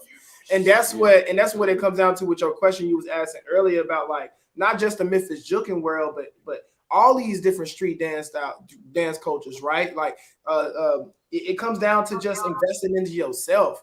And that was at the main core of like why I what I'm trying to show people you can do with street dance. I invested a lot into myself. Like I got opportunities to dance behind so many artists but I only did one artist, and that was just to have that experience, and that was Madonna when I got that opportunity, and I was blessed enough to dance with Madonna on tour. But after that, I vowed to never dance behind another artist again because I wanted to. Because that time I'm putting to that artist, I could be putting into my own artistry, you know, as an artist. You know what I'm saying? Regardless of what I want to do, whether that be artist development. Yeah, exactly. Within myself. And that's what's important. Like people gotta invest into themselves and you know, and their money and all that stuff and make different self-sacrifice to be able to make their dreams come true and to be able to, you know, be able to chill and relax later on and live that life they want to live. So like it comes with all of that. And these young guys learning from a young age to be able to do that for themselves. And that's all I wanted. You know what I'm saying? I wanted to be able to say like, you know, and I want people to know, a lot of people in Memphis didn't know that, you know, they can reach out to me. You know what I'm saying? I heard from a lot of people that tell me like, man, you was out there doing your thing and I ain't want to just be, you know, you know, bothering you and all. I'm like, bro, you'll never bother skepticism. I did it too because I was like, dang, I don't know if Buck remember me. And that's what got a blue check. I want people to know. He gonna answer. No, I want people to know they'll never bother me. I live for like helping the youth and trying to put these folks on, but like I was brought up in that mindset of like, because I knew how I was when I was young and they taught me something, you know what I'm saying? Like I learned from a lot of people and just hearing from a lot of people in their own perspectives and how they thinking that, you know, no matter how busy I get, I still try my best. I'm still learning this too, right? At the same time, I'm still learning to like actually reach out to people and see how they doing and make sure they straight and make sure they getting their business taken care of. But like for me, when I was younger, I had to ask all these questions myself. You know what I'm saying? Like, because there was nobody I could reach out to. You know what I'm saying? When I was in LA by myself, I had to learn by, you know, making a lot of mistakes and asking a lot of questions myself. Like, you know, when I used to watch Kobe Bryant videos and stuff all the time for inspiration, and I saw he was always asking Michael Jordan questions. He was always bothering people. You know what I'm saying? But in the way of getting that knowledge. And I want them to know, I want all these folks to know they can bother me as much as they fucking possibly can. You know what I'm saying? I love it. And I want them to bother me. I want them to be getting on my last goddamn nerves asking me about business shit. You know, to the point where I'm like, you know what? Go to the fucking room and let me teach you this shit right now so you can leave me the fuck alone. You know what I'm saying? So how many cities have y'all toured? Including the first tour and this one, or this just over 15. Overall for the whole show, how many cities have y'all done all 50 states? last year, and we had like 10 this year. So over 20. It was damn near 30. Yeah, somewhere around. How long has the show been running? Well, this is the second run of this tour. So this is the second run of this tour. A-God wasn't on the first run, and I thought you was gonna ask about that, but he didn't get past the first round of auditions. But he here now with us today because he got his own story. You know, everybody was saying how okay, I'm gonna flip back to A-God. But yeah, A-God here now. We have it here, and he actually, you know, he made me proud as hell, and he turned up. But yeah, this is our second run. We had our first run was in what 2000 and was it last year? 21 was rehearsal. 21 was rehearsal. Okay, yeah, you're right. So we created the show in August of 21 was when we started creating it. And like when the writers started creating a little bit before, but like it officially was August 21. We toured it February. Started like in Memphis, like February 11th or something, or like something like 10th, 11th, February 11th, and then it went all the way to April. Then we did the 17 cities, East Coast and West Coast, and then So this wasn't just an overnight thing. Oh hell no! Ain't nothing overnight. This was me working my motherfucking ass off, trying to figure out how to do I this. feel you see. For 2 years straight before we even did it. I was trying to figure out how we gonna You do it. was talking about this shit. Hey, and I actually got the pleasure. I got the pleasure of actually incorporating choreography with this being my second year. I actually got a chance to put some choreography in on the show too. So you know what I'm saying? Shout out to me. You know, was that the pocket right there? A-God, I'm gonna get to you real quick, but I'm gonna go around real. Jadyn, what was your favorite city? My favorite city? Yeah, Man. that y'all went to touring. Any joke. In general. I don't know, LA probably. Any show in LA that we ever done. I don't really have Who's she favorites. talking about with the show, man? I know. Yeah, he We said in LA. we've been to Santa Barbara the last tour. Oh yeah. That ain't LA. That's California. Well, it's California. That ain't Yeah. LA. California. Any show in California that we ever did. What about you, Dr. Rico? Oh. I'm I'm gonna actually say the Ben show that we just did Ben in Oregon? Montana. Yeah, Ben Oregon. And the reason why I'm gonna say that is because like it was like, man, we just had to fight, man. We had to push through some elevation things. We had a lot of, so honestly, that Ben show, you know, some stuff that we're not gonna even go into, internal like things that we had to deal with.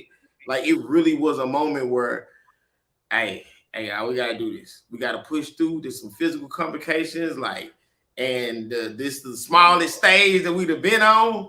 But them folks turned up with us, you know what I'm saying? And it was like, it was even a moment like we got to change the last song that we came out on, and it just was a magic moment where it was just like a magic moment, you know what I'm saying? To see the adversity. What about you, Sina? New York. It was too cold. Why you say New York?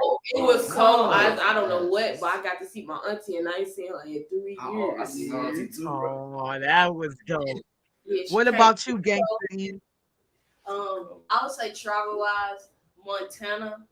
I just love being in snow. But as far as show wise, for sure New York show, because I feel like that was my best show where I pushed myself, you know what I'm saying? And just performed the best, honestly. And the energy was just turned like all of it. So yeah, New York for sure. Yeah. What about you? In the back, I forgot your name already. I'm so sorry. Gangster Ray. I'm Yeah. Oh, he love Ray right now. His hoodie off. Uh-oh. All right. What was your favorite? I ain't gonna lie, man. My family came to the last show. They turned me up, so I'm gonna say that's my favorite show. Music ass. What about you? Where was it? What's it? Lafayette. Lafayette, Indiana. Purdue University. Oh, y'all was in the Indiana. Yeah, his family was out there and turned him up to the max. We for sure heard her and his family in the crowd. Don't play that. That's what's up. What about you, DJ? All right, I'm gonna call you DJ. show, my favorite show was the first one In Memphis. in Memphis. Exactly. Yeah. Exactly. That's my favorite Why show. did I say That's that? my Oh, favorite I forgot all one. about I that. stamped it. My mama was there. My family was there. I ain't My gonna son lie. got to see me perform. That is Everything. On And Jesus at sandals. the end of the Memphis show, my son was like 4 at the time. So he really like, you know what I'm saying? My son got to be evaluated and stuff for like being on the spectrum, things like that. So for him to just see me live and walk like he was dressed to impress, and I got the whole crowd at the meet and greet, I got the whole crowd to say, "Hey, Ethan." They gave me the microphone and I introduced myself, and I just wanted everybody to say, "Hey, Ethan." And he was sitting right there and he could do that. And that was just a proud That's father. what's That's a up. proud family member for me. Oh God. You know what I'm saying? What So about you, A-Rod? my answer every time. Mine. Yeah, the big show was. Probably Big Sky, Montana. because it was Why is that your it was favorite just show? scenery. Like it was like 7,000 feet above What is sea that level. shit? It was real beautiful up there. We could see mountains touching the clouds, Yeah. and it was a great time. Yeah, I like going to the I feel like every show his favorite because Oh, yeah. I ain't gonna get into all that. We ain't gonna get into all that, but I feel like every So A-Rod, Buck told us a little about he exposed you a little bit about your story. So tell us a little bit about your story. Why didn't you make the cuts in the first time? Well, Are you the guy he was talking about that he wanted Yeah, you so him. bad? yeah. so look, Okay. boom, this what happened. I read the post and it was like, all right, boom. Dancers audition at 10, actors audition at 2. Everybody know I'm a dancer, obviously. But I was like, well, I'm an actor today. So I came at 2. Now, past that, I don't know what happened. No, really, honestly though, she gave me a chance to be an understudy, but I was younger, like 2 years younger. You know, I grow every year. I get more mature every day. So I was just being a little mature, like understudy. I'm a guy, son. And I just like spazzed out. Yeah. So I'm gonna tell you, just based on the other perspective. So he did we had 2 auditions, right? We had the dancers audition, we had the acting audition for the actors. And you could do both if you wanted to, but he decided to come to just the acting one. And he did his thing, you know what I'm saying? He still did his thing to me, but it was a whole process of elimination we had to go through because it was so many people, right? So it was a lot of people that acted too, and we can only choose a certain amount of actors because it was only a certain amount of people that had lines in there compared to all the dancers we had, right? So went through that process of elimination, and it wasn't just me choosing people, but it was also like the whole creative team. Yeah, the whole creative team. You know, me, the choreographers, the directors, like everybody that was a part of that team was looking and evaluating people, even the writers, because the writers had to do with it because they wrote the script and they looking at who they feel like plays those characters the best, and then you know, ultimately it was up to us to make those decisions. But I wanted to make them collectively. So like we just decided on the people we had, we decided on for that first tour, and A-God wasn't one of them. But yeah. And originally the understudy wasn't. I mean, that ain't take nothing away from him at all. Yeah, it wasn't said that the understudy was gonna originally travel either. So it was like we remember like it was some still things that just had to be worked out. Where we was like, well, you know, if anybody go like you'll be playing any role. Like I remember telling like as the because we only had one understudy like from a budget standpoint. So it's like you the dude that can fill in for any one of these top level dancers or any acting spot. But like, and I respect him for keeping it a book. He was like, man, I ain't trying to hear this shit. And I ain't gonna lie, the email I got, it originally said like you not traveling, but if we need to, we'll fly you out. So I'm like, y'all just think I'm just sitting around bullshitting all day. So where I can just, hey, come out here. So I was just immature, really. Like I said, it was 2 years ago. You know, you grew up a year. And then they text me and was like, yeah, you suck. That's why you really didn't get it. Both of them text me and said that. So I'm like, bro. I told you suck? No. They'll be lying on, they'll be capping on the camera, bro. You gotta know this is live, bro. Y'all text him that. Everybody else don't know. What y'all text him that? Listen, that's He cap. lied, Cap. y'all. He lied. It's like we laugh because we know him, but like Wow. he lied. Hey, Okay, so I'm gonna go around with this question. Man, that man was garbage, nigga. That man was straight trash. He was straight trash. You should have seen him. That boy was booted. Booty juice. Dookie was Nah, but So for real. I'm gonna go around and ask this question again. I'm gonna start with you, A-God, this time.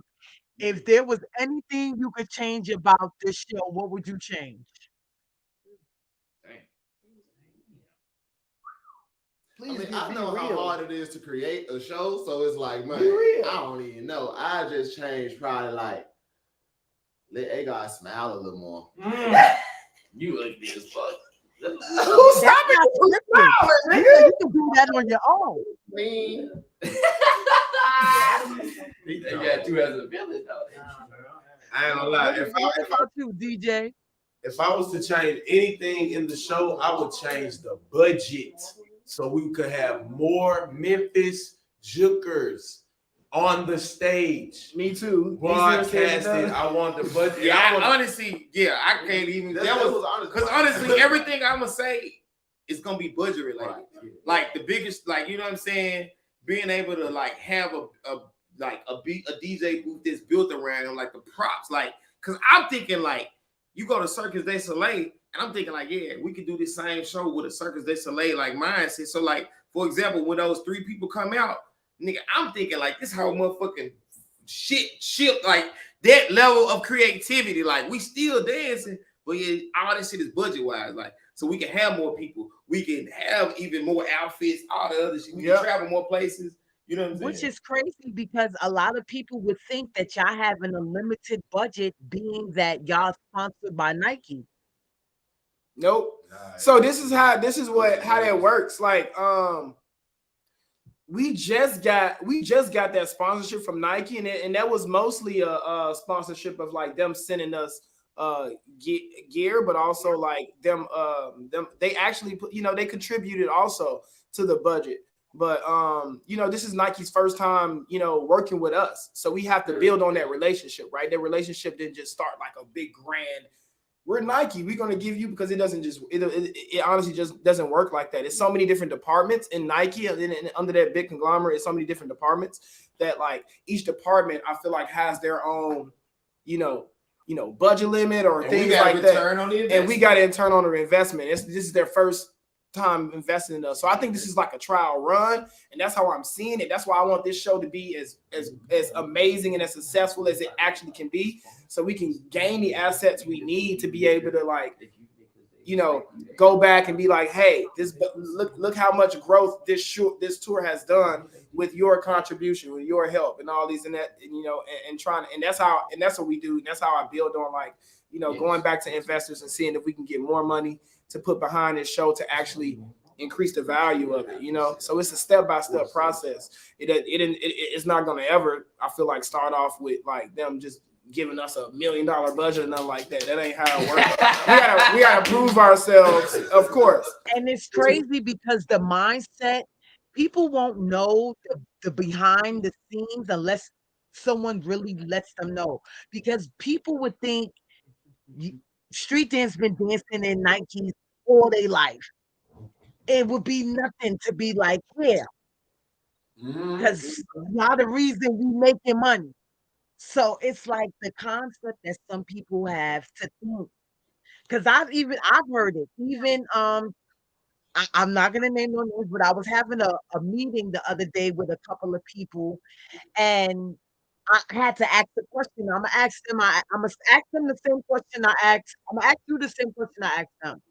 What makes what Little Buck is doing with the show Memphis Jookin that y'all telling me that is so different for y'all saying, oh, whatever Ladia wants to do, Nike's doing it. They're giving her all the money. So if both of them are doing the same thing, what makes what she's doing more profitable than what Little Buck is doing?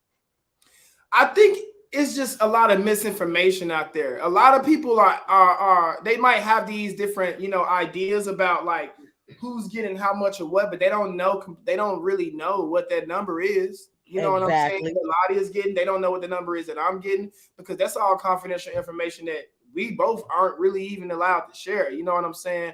Right. As far as contractually with what we get from these investments, and I know that for a fact. So it's just speculation. You know what I'm saying? As far as like how people see it, and I guess it's just how people see it. Ladia making a lot of posts, and she's going hard with like sharing, the contribution and collaborative effort and the collaboration that she and relationship she has with Nike, and I love it, and I'm celebrated. You know what I'm saying? Like, but I think people's perspective of seeing like all of that, you know what I'm saying? They probably thinking, oh, they must be getting this much, or they must be getting this much, when they don't, and that's the perception. Everybody thinks y'all are at $1 million budget. Yeah, exactly. Like, yeah, they what looks like $1 million budget, you never, you don't know how much money they put behind it. You know what I'm saying? So like, shoot, to a lot of people, our show looked like it's that amount of money. You know what I'm saying? To be able to tour. If you just do some simple numbers, like right when you start talking about budgets, because people like tend to think about money in pocket. Yeah. Like, let's just take LYE with like 20-some plus kids, obviously. So imagine buying 20-some plus plane tickets when Memphis is one of the highest hubs to fly out of. So like, just getting them there, getting the bus, getting like, that's money. Mm-hmm. The hotel rooms at each spot these is are money. Kids. You got to fly their parents out. You got to get. It's so much business stuff that goes behind it. That like, when you don't realize that shit eat away. You know what I'm saying? Like, so people just don't understand that. Like, what's really important is to say that like, somebody like to say more than one person has broken through now to be able to be like, hey, you could be a street artist, including dance, music, and whatever, and like actually keep doing you. And oh, come on, man. Again, no. They got frozen again. Aw, snapperoonies. But yeah, we're gonna bring them back again. But as you can see, like they said to you guys, yeah, there they go again. I'm waiting for them to load, guys. Hello? Let's see which one they're on. I don't know. I'm gonna wait for them to log back in real quick. But this is the thing that I tell you about perception. And a lot of people see things and they see what people doing and they don't know the behind story of what really is going on. What like he said, some of y'all don't even know because there's things that they can't talk about. So for y'all to feel the way y'all feel, and I definitely hope they come back on, because I really wanna get their insight on that. And then on top of that, like y'all know Imma make it mixy because I wanna know if he's ever gonna battle Professor because the talks have been there, you know, about Professor being the greatest and Little Buck being the greatest. And I really wanna know if that battle is ever gonna happen, if he would even consider the idea, of it happening. I really think and I hope that if you guys are not, um if they do come back to New York, that you guys really pay your money and go support and see that show, because that show is amazing. Amazing, amazing, amazing. And the fact that they have young girls and young men and, they have a bunch of people that are involved in the show, and they have a bunch of people that like, I didn't even know the show's been running for 2 years. I just heard about the show this year. So for the show to have been running for 2 years is crazy. I'm not in DTF today, guys. I got to see because I was streaming today, so I didn't go into the studio. Just in my private own settings. But yes, um, I'm definitely gonna do better. Like, maybe we can have a part two of them. I don't know. Um, let me see. I don't know.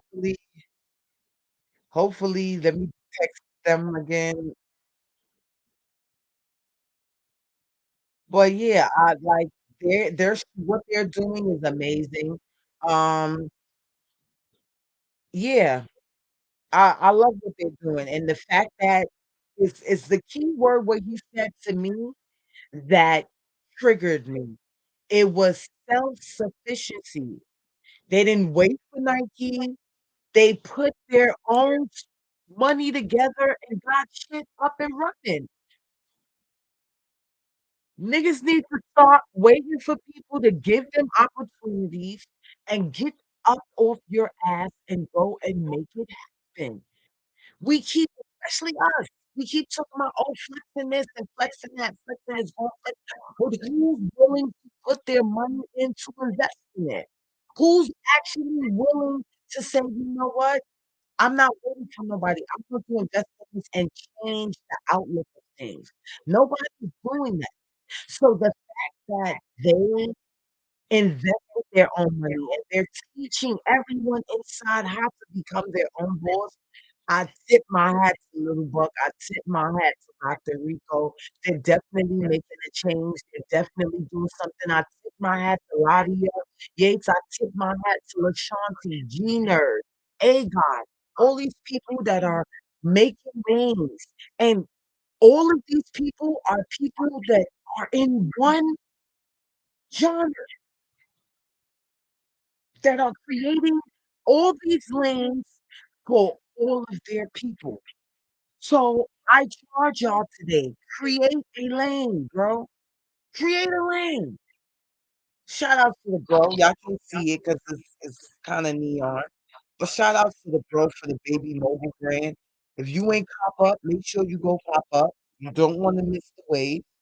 You feel me? Shout out to June. You feel me? Forever June. Y'all see it. Baby mobile. You feel me? Make sure y'all go pop a Baby Mobile NYC.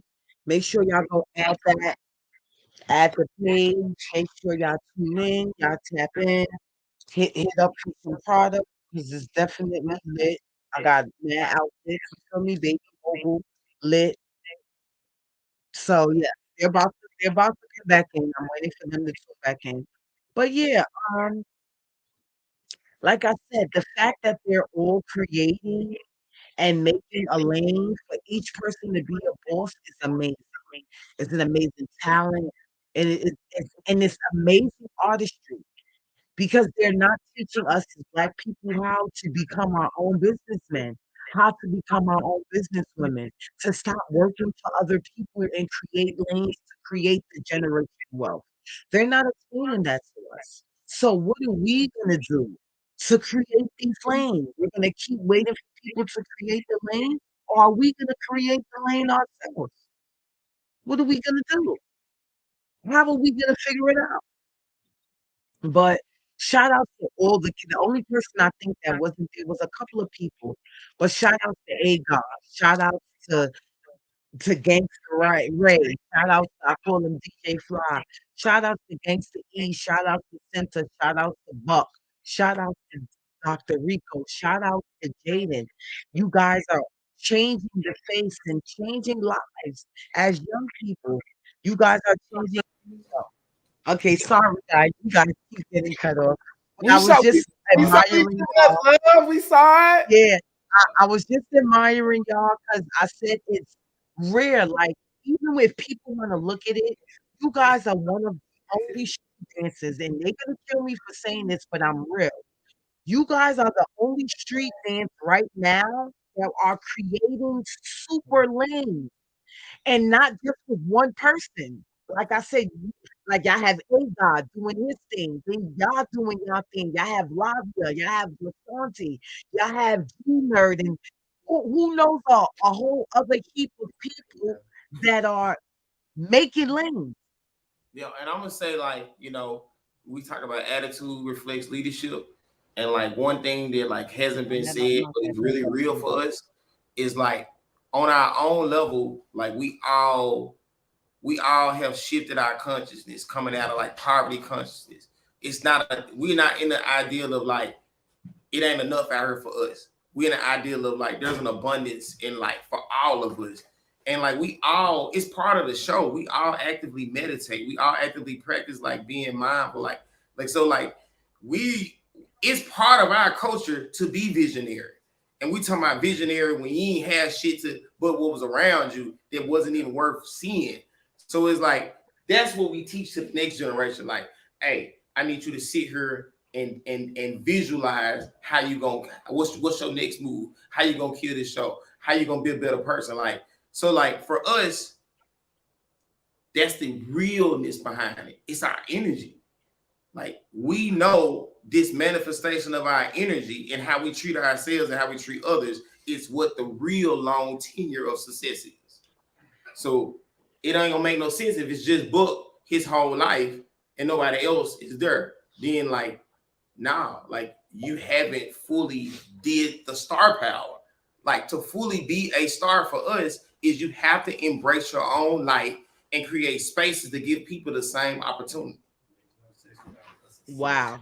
I love that concept. So I was just saying if just to detour a little bit because everyone keeps talking about it. So I'm gonna ask you, Buck, will you ever give Professor the chance to battle on a one-on-one? Would I ever give our Professor the chance to battle? A lot of people don't know the background between me and Professor. Like, I'm down. I'm always I'm about that life. You know what I'm saying? That's the Look word. at Jadyn's face. No, I'm just saying I'm about that life. That's the world I come from.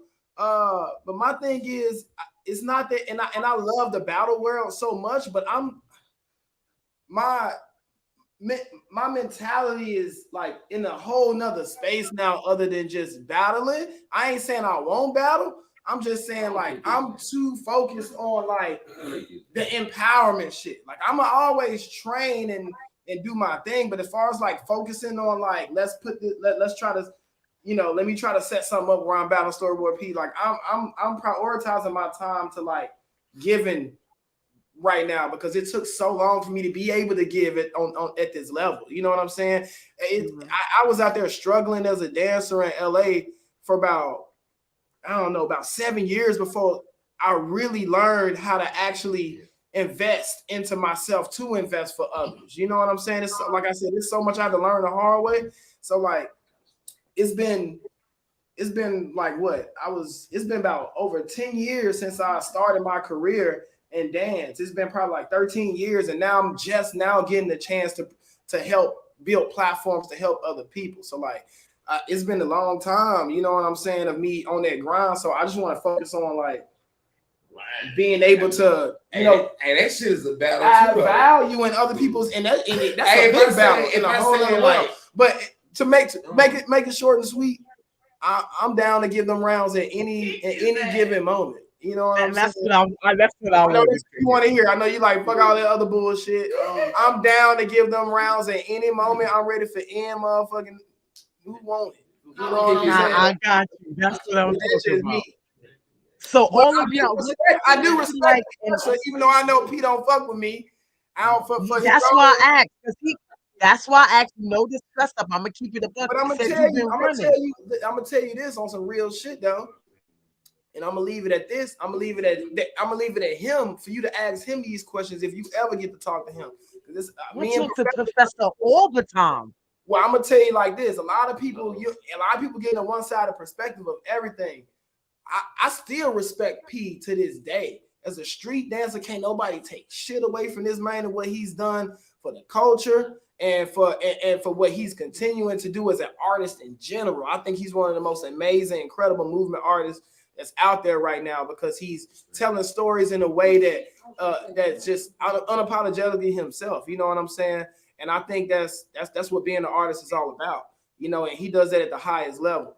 And I'm always preaching the gospel of like, you know, the shit that he does and the things that he's done with his movement. Me and Professor, you know, my first time actually, you know, being in the same vicinity and actually working with Professor was Madonna when she had a workshop. Did he ever talk to you about them moments? Where Madonna, I heard about those workshops. You ever heard about them moments where I was letting Professor stay in my hotel room and I was believing in this nigga and I was like, hey, bro, because he ain't had nowhere else to be. And I was like, bro, you can come stay with me. Look, I'm gonna preach. I'm a big you up to Madonna. Me and Richard Tone, we gonna get you on this tour. You know what I'm saying? Because we wanted him on that tour. Me and Professor was supposed to have a duo together on that MDNA tour. You know what I'm saying? And then some shit happened in my room. And Gooch was there too. You know Gooch, right? That's how I met you, through Gooch. Yeah, okay. So some shit happened in the room where it kind of made shit, you know, shit went south. You know what I'm saying? But you can ask Professor what happened because I ain't gonna be the one that we and you know how Professor gets, so I can only imagine. Yeah, so like some shit went down and Gooch was there to witness it all. So I was just like, man, look, I'm just gonna, you know what I'm saying? I'm gonna always have respect for him, but like it was just hard to, you know, it was just hard to, you know, just have complete trust, you know what I'm saying? Being around him like too personally, but I still respected him as an artist and everything like that. And I feel like our relationship has been like kind of teeter-totter, you know what I'm saying? Like I feel like it was one moment, it was some moments Professor was, you know, he was supportive and he was fucking what I was doing. And there's other moments where he's just like, fuck Lil Buck. So like, I just felt like it was too like this. Right, and I was just like, hey, bro, you can have it. For real. And that's just honestly my perspective of battle you. Yeah, that was. I don't think Buck is scared to battle you. Never. I ain't scared to battle nobody. And I think I don't think it is.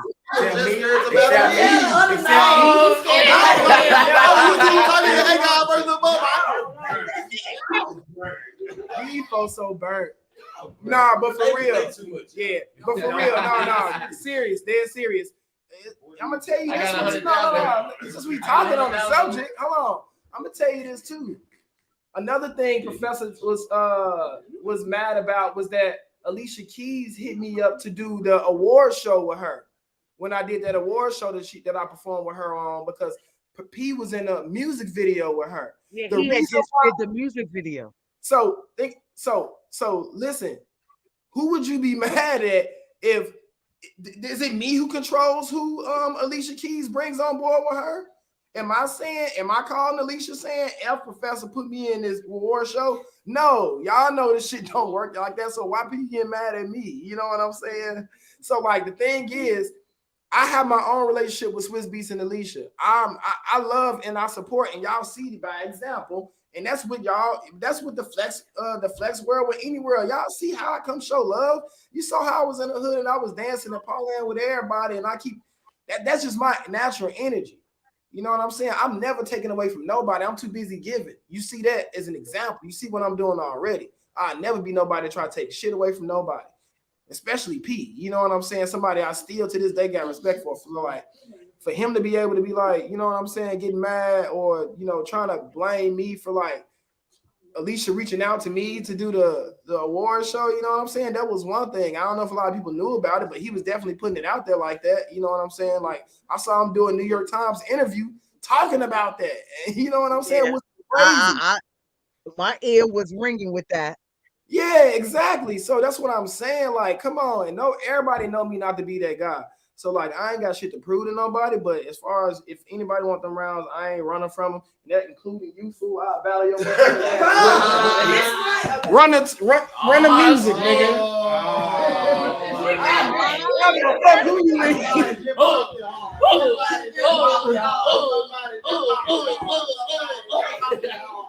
Nah, for real. If it's anybody I want to smoke with, it's her. So I gotta go practice for her.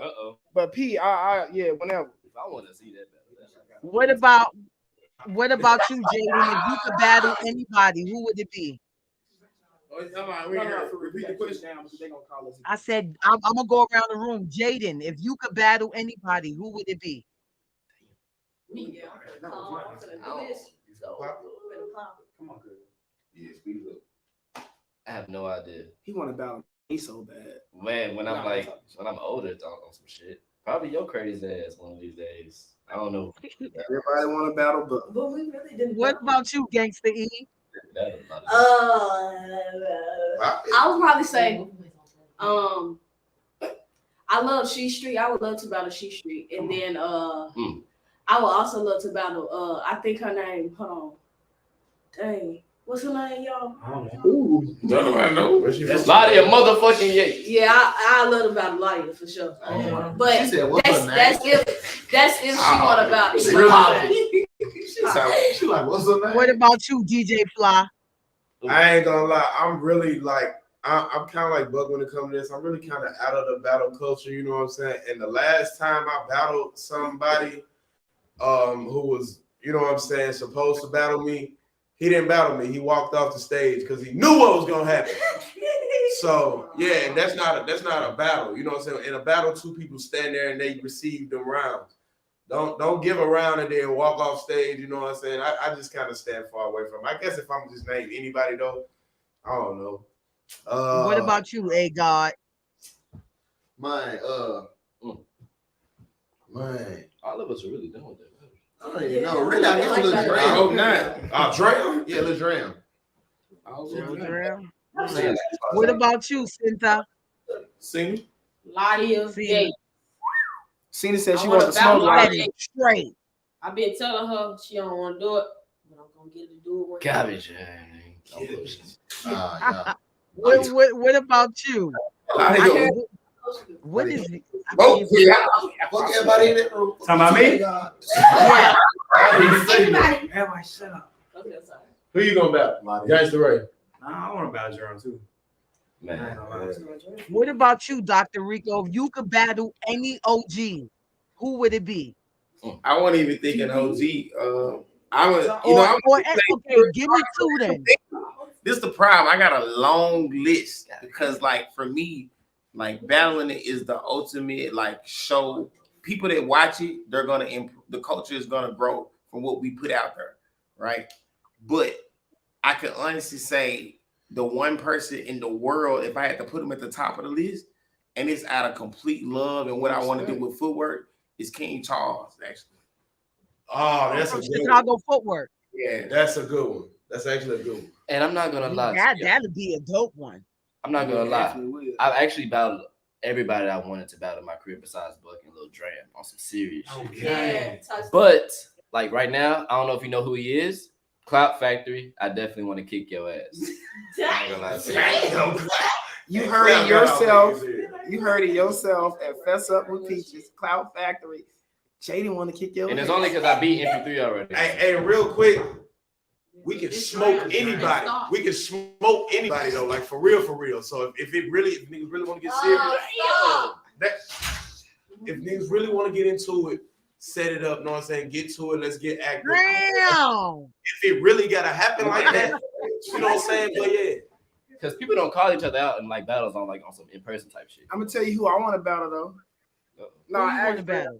asked Dram next. He just walked in. Anybody? Graham, if you you just battle. coming in, how you doing? Introduce yourself real quick. Introduce yourself. Introduce yourself. Oh, hey, I am Dram. Something my dad named me. You know, OG Willie. OG Willis, son. I'm gonna OJ describe Willis, son. who I am.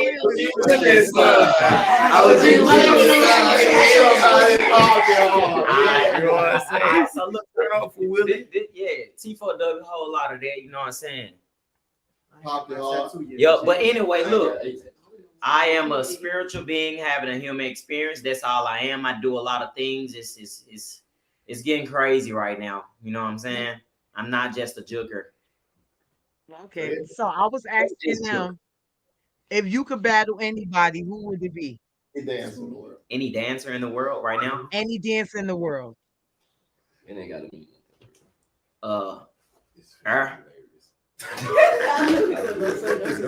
said air as physical air? Yeah. Damn, that should have been my name, fool. That should have been hard. That's dope. What made you think of that? What made me think of it is the sense of me not wanting to battle anybody. Well, I ain't gonna never get my chance. Spoiler rate. You done battling for? I didn't say that. Okay. She asked me who I want to battle. Okay. If it's anybody in the world that I want to battle. Okay, so you feel like there's nobody that you want to battle, but if they come your way, then you gonna finish them. I'm gonna finish myself. Like, dude just did it. I just came in here with a whole different energy. You know, I'm gonna finish myself. Okay. I do it. So I'm gonna ask you because you just came in. What was your process like coming to the auditions and things like that? Oh, cool. Okay. You said what was my process? What was not your process? What were your feelings like? Walk us through that day. Oh, yeah. That was just something beautiful. You know what I'm saying? Actually, somebody sent me the post and was like, "You ain't coming to audition, da da da." I was like, "What is audition for a tour, Memphis Jugging tour?" So it was just a rush feeling of like, "Oh my gosh, this is a once." You didn't know about the tour? No, I didn't. Somebody sent me the information. You know what I'm saying? Wow. So I'm in the car. I'm like, oh, I gotta go right now. You know what I'm saying? I was in the middle of something. You know what I'm saying? Everything dropped when I heard about this. So boom, head straight to rehearsals. I mean, not rehearsals, but auditions. And you know what I'm saying? At first I was like, dang, I came a little late and I ain't even getting the choreo right now. And I was just like, dang. But then I was like, it is what it is. I'm finna catch on, you know what I'm saying? But I got an email like a week later, something like that. They were like, hey, you made it. You made the, you know what I'm saying? You made the audition. So I was like, oh my gosh, I'm going on tour. You know what I'm saying? That's how I was. Yeah. Okay, so and you wasn't there. I asked them also, what was your favorite city you went to? Favorite city? Yeah. We went on tour. It could be from this one or the last jump. Anyone altogether. It's hard. It's hard. I'd say I don't have a favorite. What the fuck? Yeah, I love them all. You know, everything was something different. Every city brought something different. You know what I'm saying? Especially like the scenery.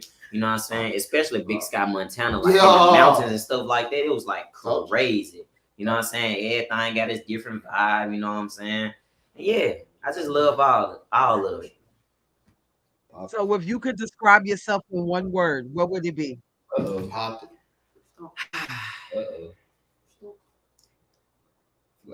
Okay, I'm finna tell you right now. 5, 4, 3, 2, 1. That's what I describe myself as. Why am I the only person who I feel like I'm the only person to get that? No, I get it. It was just Nah, we don't go. We kind of lose conversation. It's just I know the answer to almost all the questions Oh, God. or a general idea, but I mean, you know, I just So, and I'm gonna ask all of y'all this question. What is it like being away from your families? Like, how is it? How do y'all manage on the road? Because obviously you guys have become a family, being on the road for so long, touring for so long. Like, how do y'all manage family life and tour life? It's not the easiest. I would say I feel like I know we all miss our family very much type stuff. Hey, real talk. I just miss the home cooking for real. Man, no cap, I'm getting sick of eating out and eating microwave food, but that's another conversation. But anyways, I feel like we all miss our family. What I do to just like, I don't know, like feel a piece of home is like I try to, you know what I'm saying, check in on family every day. You know what I'm saying? Before I leave, I make sure I spend as much time as possible with them. And after I get back, spend as much time as possible with them also. Just to like, you know what I'm saying? Because being away from your family for like 3 whole weeks at a time or a month at a time and you always with them, it just, you know what I'm saying? Yeah, I was just give up my phone. No, you go ahead. I was just gonna say like it'll get to a point where it's like I miss my family, but it's like when the tour is all said and done and I'm back at home, then I get to be like, damn, I miss my niggas. Yeah, I miss being on tours. That's how I be. being on tour, Yeah, so it'll be like it's. I feel like it's like that anyway with a lot of stuff in life in general. Like so, like when it's flipped around, it's like you gonna miss it in general. I try not to take none of it for granted, whether I'm on tour, missing my family, and be like, dang. I just try to make the best of any like predicament that I'm in as far as like those two on some shit. And I ain't gonna lie, for me, it's hard because I got a son. I ain't gonna cap you down. I got a son. It's hard, and man, I'm really tapped in my son's life. I'm there every day, day in, day out. You know what I'm saying? So I do have to look at it like I am providing for him. I'm showing him that you can live out your dreams. You know what I'm saying? I'm motivating him. It's so many dynamics to it.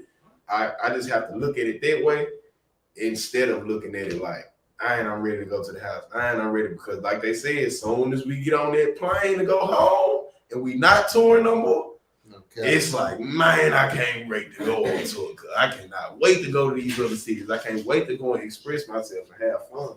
I can't wait to go and do this. So yeah, that's kind of what it's like for me. It's difficult, but it's a gift in the curse, man. I like it, and you know, sometimes you gotta take the good with the bad. Yeah, you gotta take the good with the bad, man.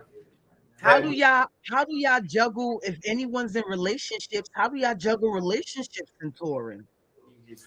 Like, do some of y'all bring y'all significant other? Like, how do y'all juggle that? Okay, that's that. I'll just speak on this communication. You know, she can't come everywhere. You know what I'm saying? I be around at home and stuff like that. So gotta create that balance. Can't just have her around all the time. You know, probably like in the future, if I have a gig or something like that, you know, I'll fly out for the one time because I ain't never did that before. So I know that'll be a good little feeling. But yeah, I be talking to her. I be, you know, checking in on, you know what I'm saying? You talking about with my woman, right? Yeah. Oh, okay. It better be. Yeah. Nah, I ain't know you talking about my mom. No, I'm talking about relationships. Yeah, my baby. Yeah. Check on my baby. Anybody else that I mean, Buck, I know you're married. Yeah, I'm married, but I was gonna say I'm pretty used to that, and that kind of strengthens our relationship in a weird way because like she's always working too. Like she a real deal working dancer and artist out there in LA. So like there's a lot of times where I'm out on tour, and then when I get back home, she's out doing her thing. You know what I'm saying? And but we always have stories for each other. We always got something to talk about. You know what I'm saying? We always create these moments these different moments that we can share with each other together. We can get value from that, and we can and just keep things, you know, moving and keep it alive. Like Dram was just saying, like we're not around each other all the time, but we make the best of that by like sharing these experiences with each other. You know, and she get to hear stories from me, vice versa. And some places we you know, she come out to some of my shows, or you know, she's gonna come out to see us when we're in Long Beach, and you know a lot of her shows that she do, I'll come out and support her. So Dr. Rico, what about you? You have kids besides DJ Fly. So, How do you juggle family life and touring? so yeah, I'm big single out here, and but you know what I'm saying, I got a real responsibility to my beautiful kids, and I can tell you, like, so we have my kids are a part of like my career, and they're not from a watching point. Like, I talk to my kids and they give me their point of view on like what I did, how I could do better, what they like, what they didn't like. Like, they have a very active voice about my choices. And so we FaceTime, and we, you know what I'm saying? Like, I FaceTime with the crew. Like, my son, him and Dram got this weird little thing that they do, whatever. But you know what I'm saying? It's just one of the things where making my kids a part of it, like sending videos, sending pictures. This is where I'm at. I make content not for social media. I make content for just my family. Like, I go and come into like each room that we in. I record a certain way. I put a song to it. I send it to my kids, and you know they make content off of videos. My daughter asked me the other day, send me a bunch of your pictures, and I'm gonna go in CapCut. I'm gonna make you a collage of your pictures. So they're a part of the creative process. Right. I ain't gonna lie. I'm married too. So what's next for each of you after Memphis Jukin, during Memphis Jukin? What's next? Anybody else can say something. Wait, what's go ahead. Okay. What's next is unexpected. You know what I'm saying? I don't know. I ain't gonna lie. What about you, Gangsta? The next level. Next to you? It's just the next level, man. It's the next level, man. I think the tour is already nationwide right now, and I'm getting into this acting thing. So now it's like it's probably the limit. I'm gonna say it is. It is TV in this nation. We're going to another continent. We're going to another country. We're going to a whole nother part of the world with Memphis Jukin, the show. You know what I'm saying? And I'm gonna be one of the people. We might need some translators somewhere. You know what I'm saying? To try to. You know what I'm saying? That's kind of where we're going with it. That's what I think. Yeah, go ahead. Who, me? Yeah, go ahead. Oh, I ain't know I was gonna talk, but anyways, You just saying, yeah. I thought you was gonna say something. I was talking to Dram. You go ahead. Well, I was just gonna say, I feel like what's next for us is like the rest of our lives and what we get inspired to do with it. You know what I'm saying? Like, it's so like I feel like what we doing right now is I just wanted to use what we doing right now as like a springboard for us to realize that whatever else we want to do, we can do that shit. You know what I'm saying? Like, you know, I want them to have the experience to not be afraid to go have experiences on their own or and go after certain things. You know what I'm saying? I wanted to use my whole career as an example of that. You know what I'm saying? I had to take a big risk by moving out to LA by myself, and you know, I didn't know what was expected. Like he said. Like I didn't know what was expected. I didn't know what was coming up next.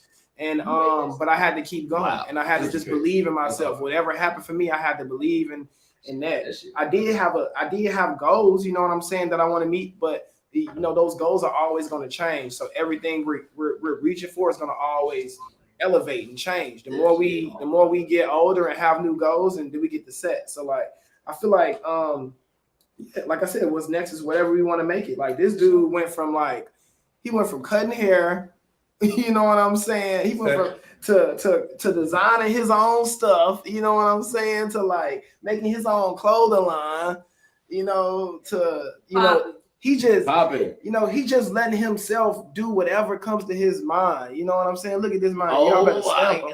Yeah. And not being afraid of going there. You know what I'm saying? So like, that's what I mean when I say like whatever our imaginations take us, you know, and whatever we get inspired to do, that's what's up next for us. But like, as far as on the literal standpoint of different things I got going, like what's next for me is to get an international tour with them, just for them to have that experience, to be able to tour not only in America but internationally, where we can, because we trying to plan an Asia tour right now. We can go hit Asia and Europe with Memphis Jukin the show and introducing the culture out there. And yeah, anybody else want to talk? I'll say this. I don't want to limit myself and say exactly like where I would be going. But I'm just gonna keep working and continue to do me, and whatever comes. So that's all I got to say for sure. Yeah, for sure. Whatever comes for sure.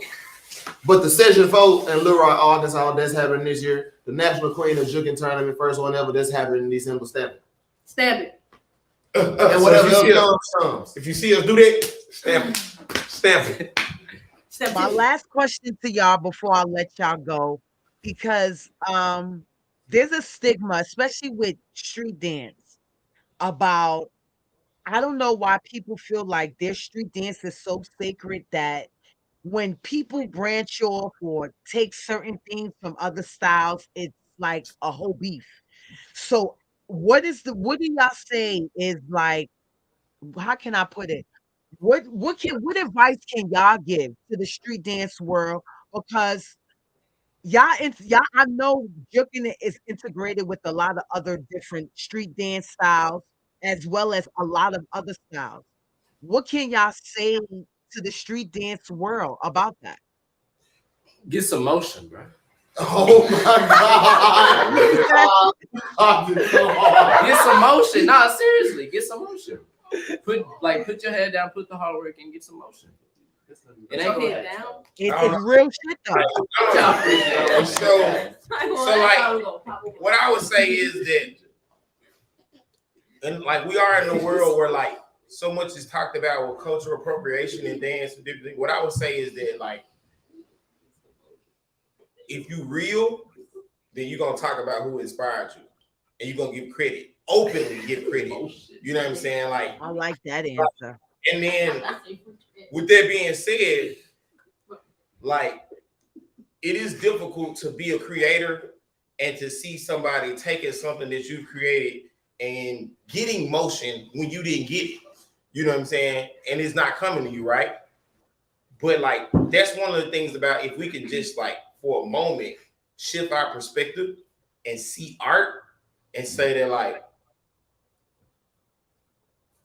there is nothing that we are experiencing, even as humans. This computer that we are like talking on right now is a collective of years of innovation, of multiple people ideas, right?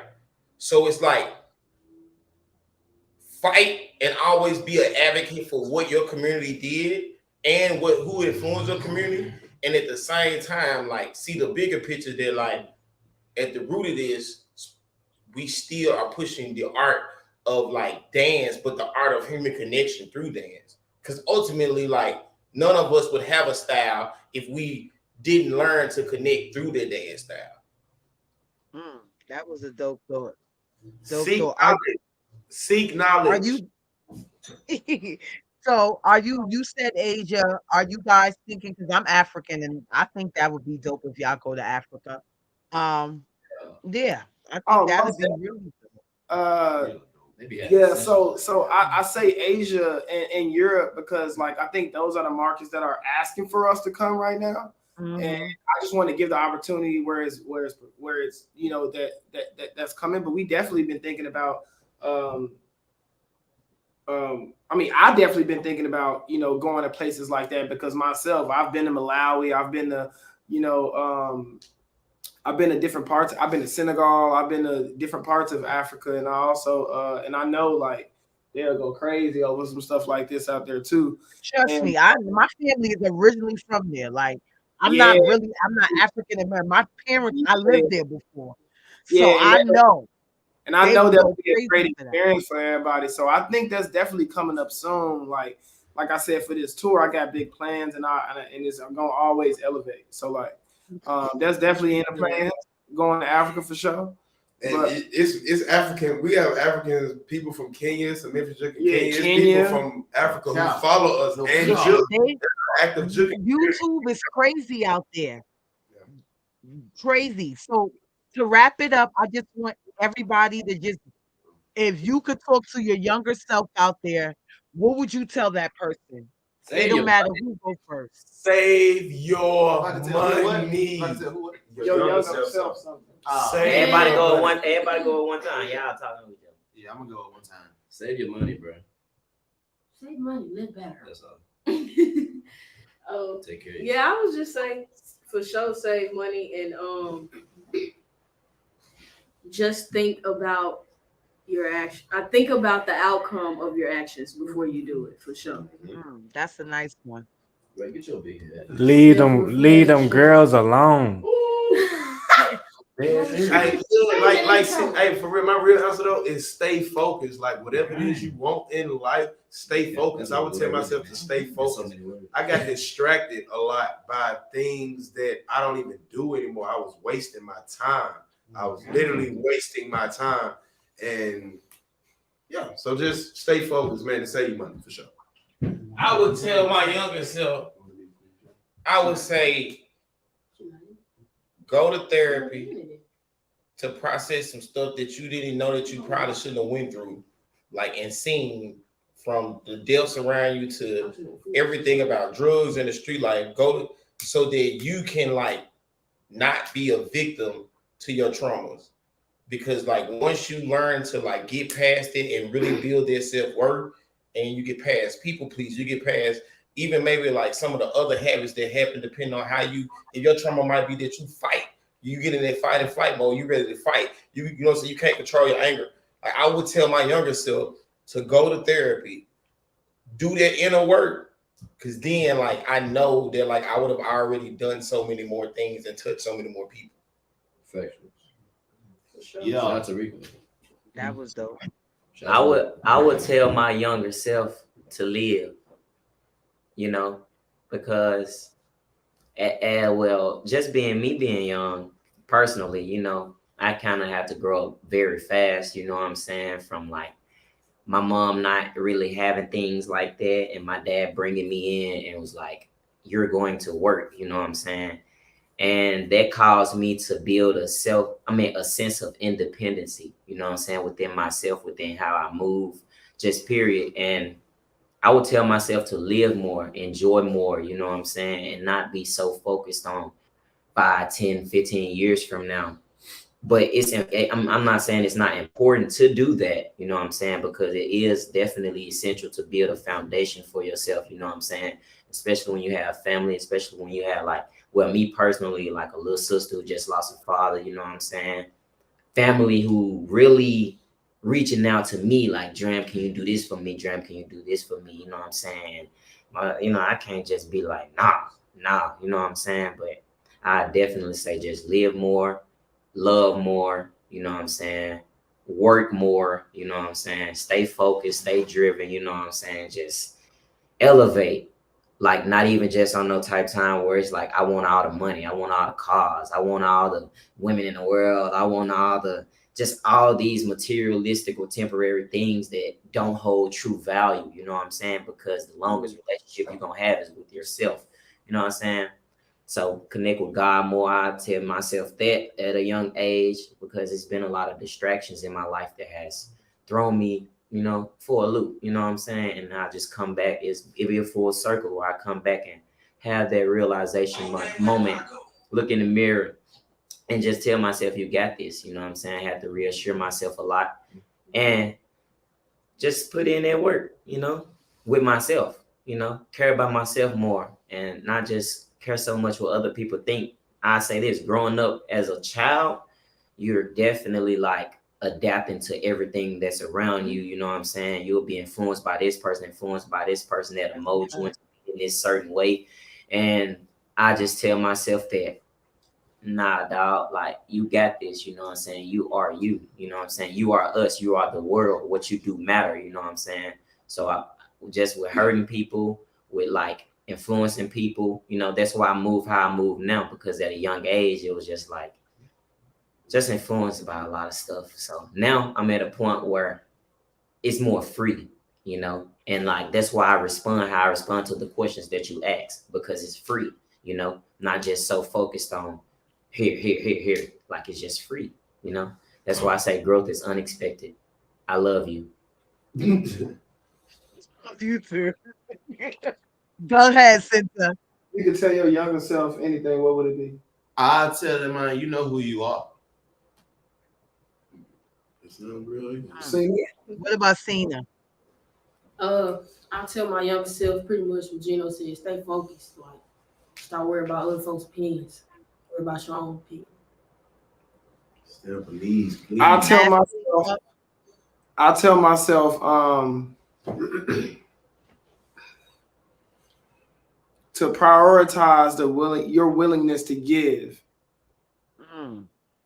When I say prioritize your willingness to give, it's it's just, exactly what I said, prioritize. I have a big willingness to give because I never gotten anything. You know what I'm saying? Given, you know what I'm saying? Besides like what my family's giving me and what they can afford to give me. And so I always wanted to give, from a young age. That just built me giving from a young age because like anybody I, came in contact with that I love, I always wanted to give for them. But like I wasn't prioritizing my giving, even for myself. You know what I'm saying? Like at a lot of points I would give for more people than I can afford to give. You know what I'm saying? Like I would give because I want to see other people make it, or I would give because I believe in this person. And I would do that more than I would give for myself because I knew that I had the drive and ambition to like keep going and to make opportunities for myself regardless. But I felt like, so I always gave and overgave. But even when I gave to myself, I wasn't prioritizing that right either. So yeah, it's just prioritizing my willingness to give, because if I'd have done that at a young age, then I probably could have made a lot of these things happen that I wanted to have at a faster rate. Dope. Graham, is there like a website up for your clothes yet? Or Yeah, it is. I'm glad you asked. Hold on, pipe down. That's not yet. All right, so look, we are stars1.com. Yes, we are stars1.com. Clothes. You know what I'm saying? And this will be on there very soon, like the stuff that I'm creating, only one of ones, you know what I'm saying? And yeah, and you can also read about me, a little bit more about me, Dram Hines, my inspiration, the mission, you know what I'm saying? And it'll be a whole lot of stuff that's coming up. So I don't want to talk about it because growth is unexpected. No problem. Jadyn, what about you? Earlier, they said you had a collab with Playboy. When is your line coming out? When can we look for what you got going on? Sometime in June, actually. Yeah, we do. We shoot for that this month. I can't really put too much out there for real, but okay. Yeah, that's gonna be dropping in July. So are we gonna be able to find it on the Playboy's website, or are you gonna have your own special website?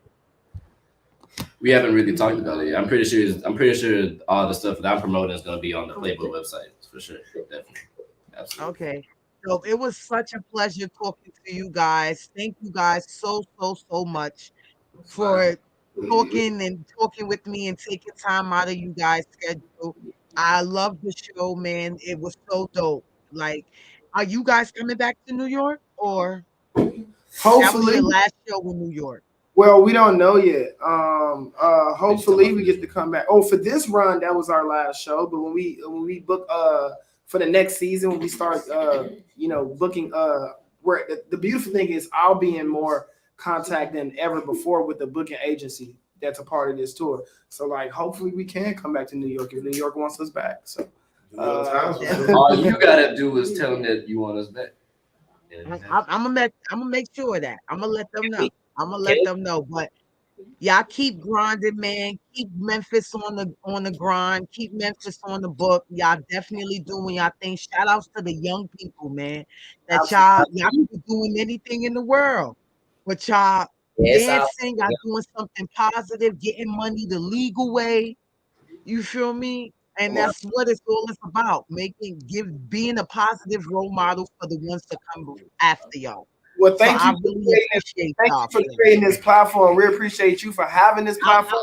I'm trying, and that's what it's an opportunity to share what we have and share, just share our world experience with y'all on this platform. We appreciate being on it. So yes, make sure y'all tell your friends to subscribe to FESSUP, because it's definitely a dance platform for all street dance. And it's time that we build ourselves, like y'all said, make lanes. We got to make lanes. So we can't make lanes and we can't and make noise if we're not making lanes. You feel me? Yeah. And can you give us a hug through the camera? What? Say that again. Can you give us a hug through the camera? No, you gotta hug the computer. Oh, okay. I'm gonna hug you. I hugged y'all through the camera. Where they went? Oh, I made a mistake and took y'all off. Okay. That was a beautiful hug, man. Y'all keep definitely doing what y'all doing. And yes, it's lit. Please let me know when y'all back to New York. I'm bringing more street dancers out to see this show next week. Yeah, let's do it. Is this gonna stay? Is this gonna stay on Facebook? Is this gonna stay on Facebook? Yeah, Facebook and YouTube. Say that. Bet. Let's get it. No, All right, you gotta thank see you it. Thank you for having us. No problem. Y'all have a safe and beautiful journey. Oh. Later. So, guys, that's it. Festival Peaches went a little bit longer today, but as you can see, we had Memphis in the building. Phenomenal group set of people. They're on tour, Memphis Jukin tour. Make sure y'all tap in, man. And you heard what they said. Make lanes for yourself, bro. We keep talking about flexing is dead, flexing is dead. Make a lane. Let's make some lanes, bro. Let's make some lanes. Stop complaining. Let's make some lanes. You feel me? Shout outs to everybody out there making lanes. Like I said, everything is dope. Like keep God first, everything second, and everything will fall into line, man. I have a beautiful week because I had a beautiful weekend, but y'all have a beautiful and amazing week. Keep striving, keep motivating, keep getting up, and keep patting yourself on the back. Because if you don't do it, ain't nobody else will. You heard? Love you guys. Love y'all support. Till next Sunday. Peace.